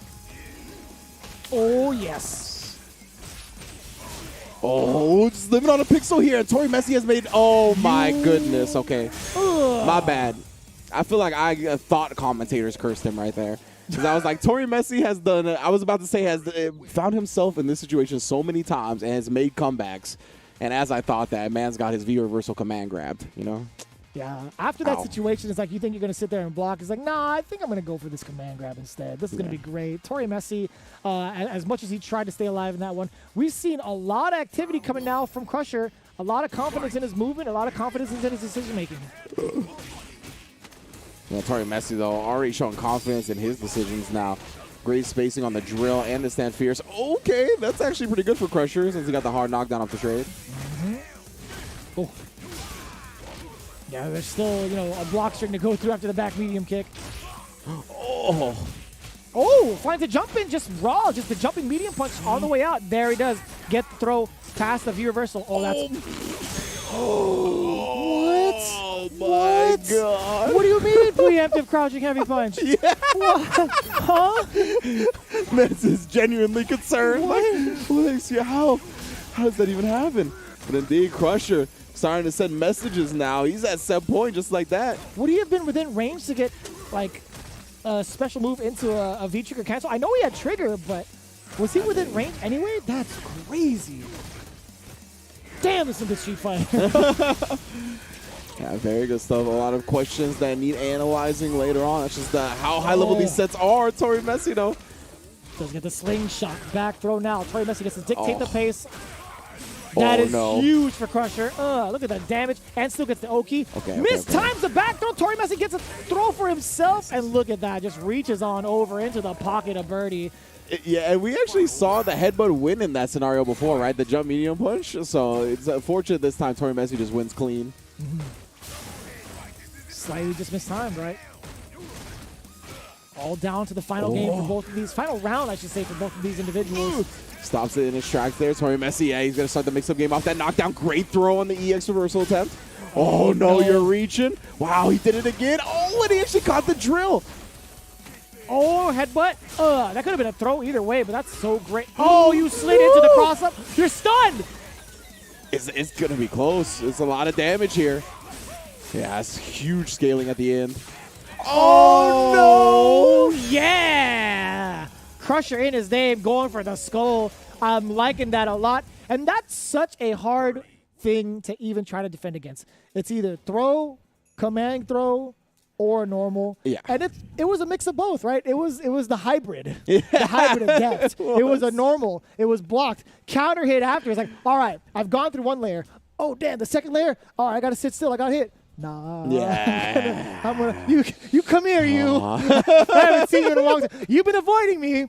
You've been avoiding me throughout this entire stage. I'm coming to find you. Teleporting each and everywhere, trying to run, trying to hide. Finally found him for 3 games. At least that's for next time. 3 out of 5. He will be finding himself in top 8 Sunday. Well done from Crusher, bouncing back from that winner's bracket loss to make him or to find himself in top 8. And of course, we got one more match to go in round 2 of top 16. It's going to be Aita versus Shuto for that final spot on Sunday. Very excited to see it because we already know these folks are going to be swinging, at least one more so than the other. Who knows? Aita might be the one swinging for the fences. We've seen how explosive his Ken can be and the kind of risks he wants to take very early. We saw that in the first matchup of our top 16 showcase against someone like Bonchan, willing to take those risks to get as much information as possible. Yeah. I don't know how often Shuto has played against somebody like Aita in and out of CPT or even in the league just in general. I want to know whether or not Shuto is going to fall into those traps and be susceptible to the rushdown style that Aita likes to employ.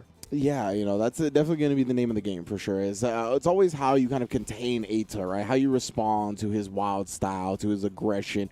And I mean, Shuto, I feel like seems to me to be pretty comfortable in high-paced matches like that, especially on the Urien, a character with a very fast dash, has definitely ways to kind of stop the forward momentum with his various buttons. I think his buttons, despite not having the best range, are very good like stop sign type tools. So because of that, we'll see if Aita kind of runs into them. We'll see crush counter fierces or whatnot, or how his air approach might come into play as well, right? We've seen Shuto be pretty consistent with the stand heavy kick anti-airs and whatnot, but of course, you got to be pretty specific when it comes to Yuri, and there's the stand heavy kick anti-air that we talked about.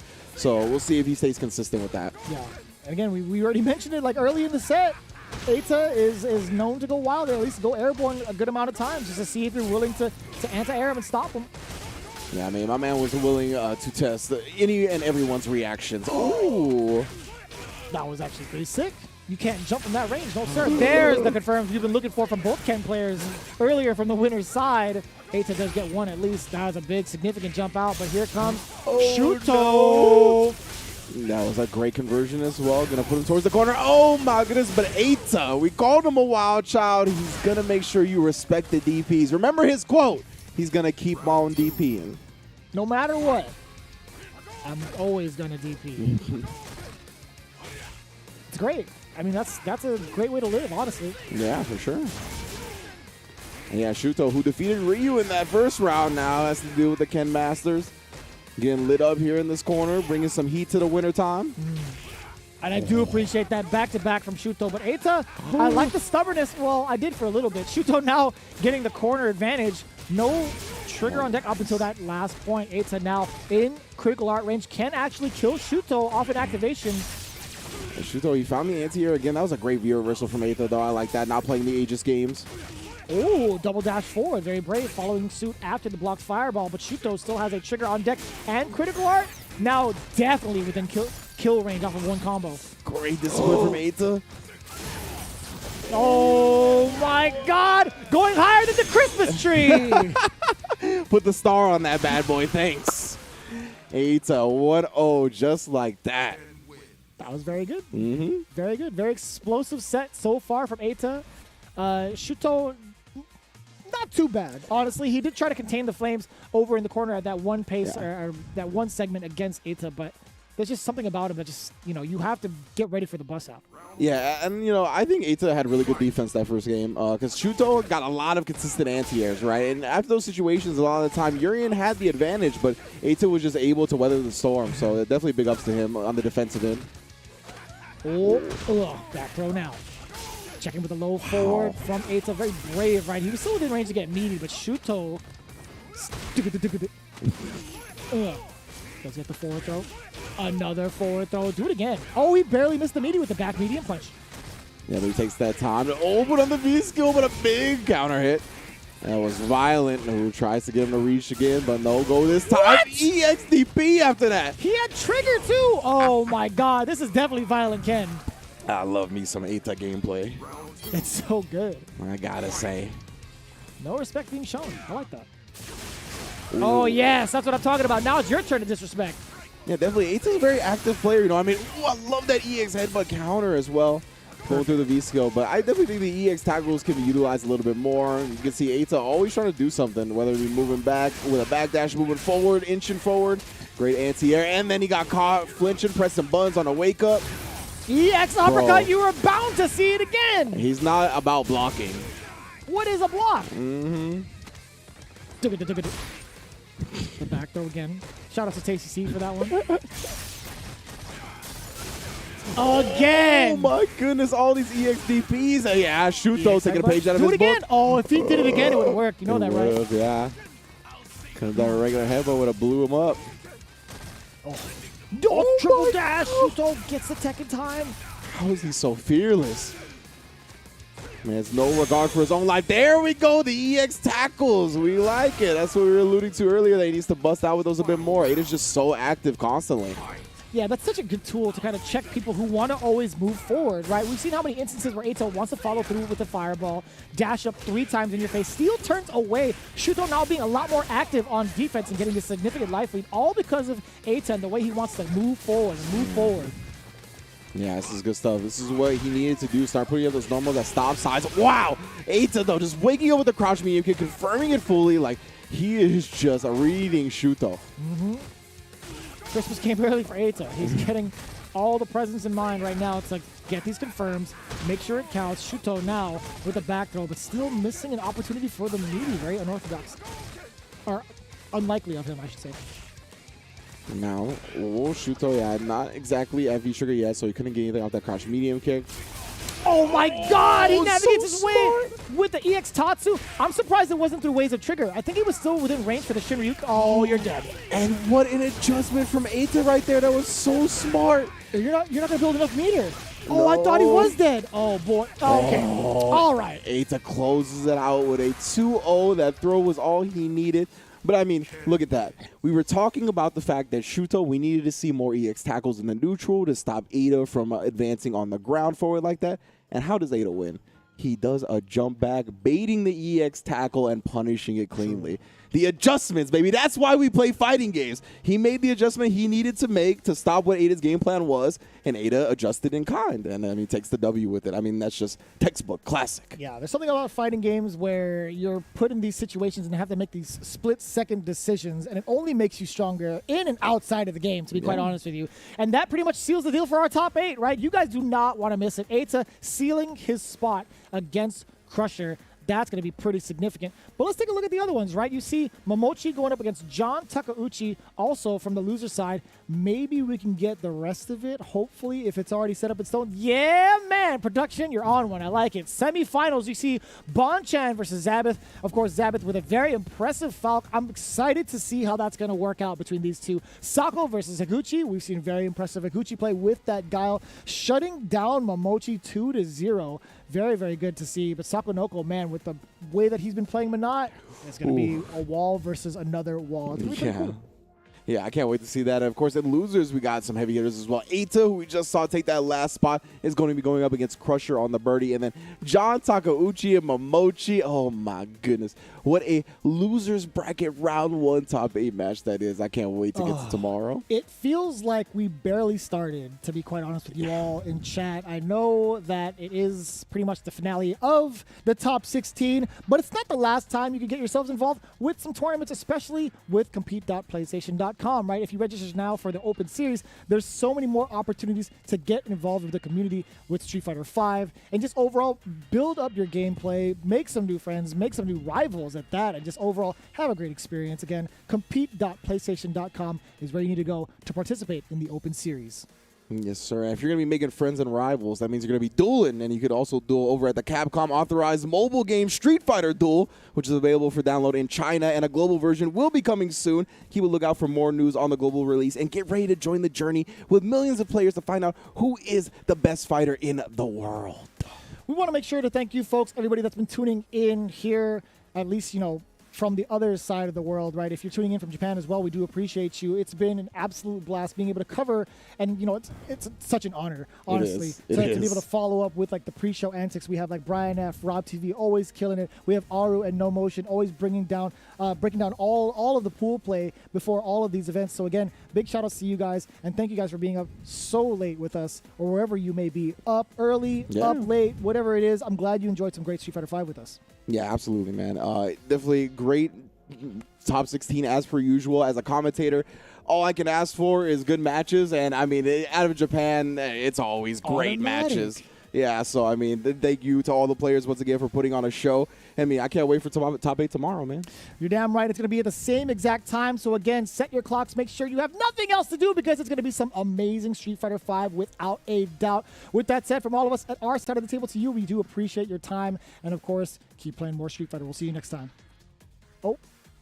Yeah, I think we're getting out, right? Yeah, I definitely think we are. Well, see you later. See you tomorrow.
powers nature.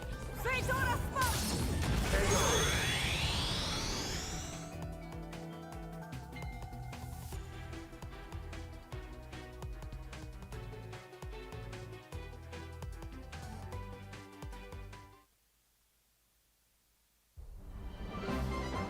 Welcome to the centre of the world. Great Britain's mighty capital, London. This country is incredible. I will become a lawyer. I have to. So then, let us unravel this mystery and discover what events led to this curious murder. Who are you? Herlock Sholmes. You must have heard of me. We must solve this case, Naruhodo-san. Let us engage in the art of deduction, Mr. Naruhodo. Well, what have we here?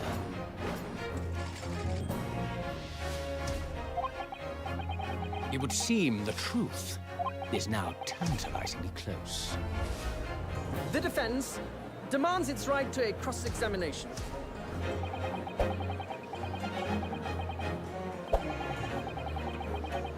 Objection! Your testimony completely contradicts the facts.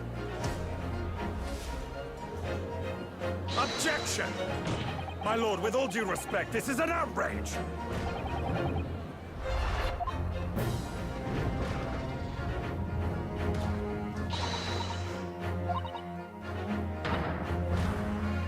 You're the best lawyer in the world.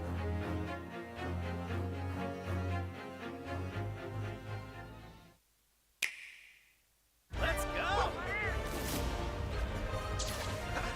After it!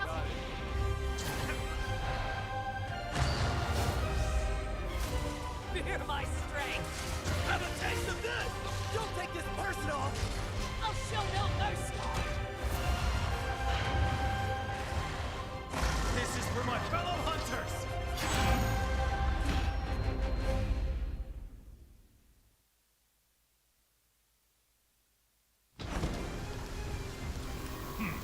So it's you. Siku Hadouken!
Hey, I know we got off on the wrong foot a little earlier. I might have said we were piecing out of here, but I do want to say, damn, that was some pretty good Street Fighter. We couldn't stop talking about it, so we had to bring it back to kind of reiterate what happened in Top 16. Just to kind of remind you folks, you're going to be chilling with us just for a little while longer to talk about some of these Top 16 matches.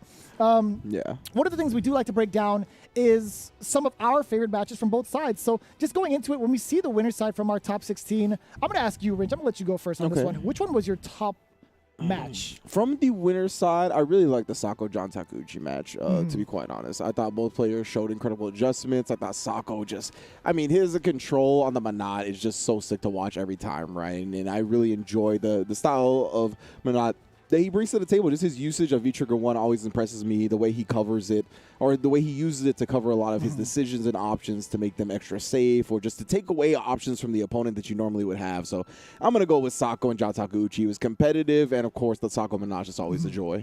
Yeah, there's a couple of things that I really do enjoy when it comes to like finding some Street Fighter V players in general, like finding gameplay in general. I do like seeing faces that I haven't seen before, and that is definitely Zabeth. Yeah. Seeing the way that he controlled the match against Crusher with that Falk of all characters, 2-0. If you guys didn't check it out, I highly encourage it. He pretty much controlled the pace the entire time. Yeah. And we saw what Crusher was capable of in the loser side. The fact that Zabeth actually had all the counter pokes ready, pretty much stopping Crusher before he even gets into his own rhythm, it was ridiculous. I gotta say, the way that he piloted Falk was in a way that I haven't seen in a very long time, or at least anyone else ever do it other than the four fills. Zabeth is somebody that I'm looking forward to seeing, and if it's anything, those two matches that we just talked about in top 16, those are the ones you want to check out for the VODs. We highly encourage it. Yeah. Going into the loser side now, let's take a look and flip the script and see. We have so many matches to really go through. So many. I'm gonna go first on this one. I think the one that I liked the most, I do like Moke versus Gachikun. Okay. I think there was an instance where Gachikun kind of got lucky in like only in small instances. It still could have gone either way. It was still very, very competitive. Yeah, and I couldn't agree more, right? Gachikun versus Moke really came down to the last bit. Both players constantly kind of adjusting to each other. On that Rashid mirror, too, which is always very interesting to watch. And then it went on for Momochi and Gachikun, right? Which was very exciting just because of the Momochi Akira going off. But I will say my favorite match of this losers bracket was actually Tortomessi versus Daigo. I thought that was a really great showing from Tortomessi, honestly. Falling to Crusher in that round 2, but still, up against Daigo, he made some incredible like reads and just wild tech usage with Dhalsim that really kind of bypassed a lot of what Daigo wanted to do. And just kind of, we talked about how much Daigo imposes his will and his game plan, and Tortomessi just adjusted to that perfectly and made sure that whatever Daigo presented, he was more than comfortable with kind of responding in kind on Dhalsim in very unique ways. So I really like that match. Oh, we got real messy for Daigo when he put his face into the critical art. That's for sure. That's, that was a very interesting decision just overall. I really wanted to check out that VOD as well to see what had happened against Daigo. But even from like round 2, you talked about Momochi and Gachikun and seeing that Akira play. Very impressive just seeing the newer characters. But if we're going into round 2 as well, I think Crusher versus Tortomessi was one of my favorites as well. Yeah. It was just absolutely close. We saw the adaptation from Crusher and Tortomessi. We saw Crusher trying to navigate around the way that Tortomessi wanted to plant his limbs and make sure that he controls some of that space. Getting around that is no easy feat against, like, you know, especially as somebody who's as slow as Birdie, right? Especially with V-Trigger too. Also, the way he was utilizing the chain in and out of trigger, that was something that I don't really get to see too often in that matchup. Yeah, absolutely. And then to talk about some of the other matchups that we had in that round 2, I mean, Aita versus Shuto. Aita was just, you know, overwhelming on the can as he has won. Even despite Shuto's, like, solid anti-airs and solid defense, it was just the fact that Aita kind of had that same defense and then just a more overwhelming offense and response. And then to round it out, John Takeuchi and Nemo, right? Probably our quickest set of the entire top 16. Yeah. And John, he just looked very much in control on that Cody, right? We saw Nemo bring the earring to the table. Instantly rematch after taking that first loss, too, was confident in the character, but John showed today that it's not just the Rashid that you should be afraid of. And so that pretty much seals our deal for our top 8 tomorrow. We kind of set the pace for it. Outside of what you're seeing right now with the winner semifinals and losers round 1, we talked about which matches we're looking forward to the most. I think Zabeth and Bonchan is still one of mine. If I were to pick another one, though, I'm actually looking forward to seeing Momochi rock that Akira again. Yes, to be for honest sure. That would be super sick. Yeah, I want to see what John picks up against the Akira too, whether it be Cody or Rashid. And then, yeah, Zabeth and Bonchan is very interesting to me because I think Fall can do pretty good against all of Bonchan's characters. But, of course, Bonchan is Bonchan, so we'll see how that plays out. And then on the other side, I mean, Aita and Crusher I'm looking forward to just because, like, Birdie is a hard hitter, and then we know how wild Aita is aggressively. And then how Sako faces up against Higuchi as well. That's, like, the opposite of Aita and Crusher, right? Like, Manat and Guile, these two characters that can play from long distance and, in general, kind of slow down the pace compared to those other two. Yeah, I do like the control archetype from both Manat and Guile. So we're going to see how those two playstyles are going to clash, to be honest, with those two characters. overall, every single match, it sounds a little cliche and it sounds a little unfair. It's like, I'm picking every match to be my favorite match. And that's just how it is with Japan. Yeah. You know, it's such a spectacle to see all these players play at this level, like the upper echelon of Street Fighter V. I'm not romanticizing it. This is actually a fact. Yeah. It's a scientific fact. Exactly. I'm not a scientist and nutritionist, but I'm telling you. But yeah, man, like we said earlier, right, is that like when it comes to commentating, that's all we want is some good matches, and Japan always delivers it.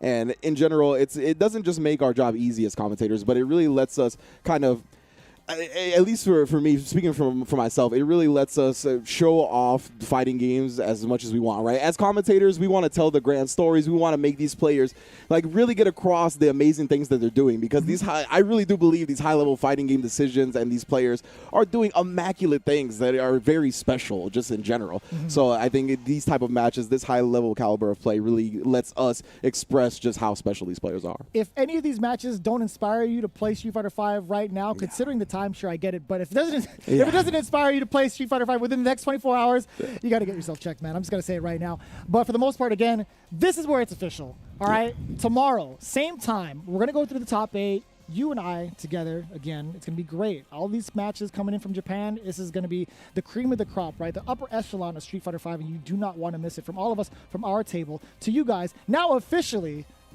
we'll see you guys next time. Take it easy, guys.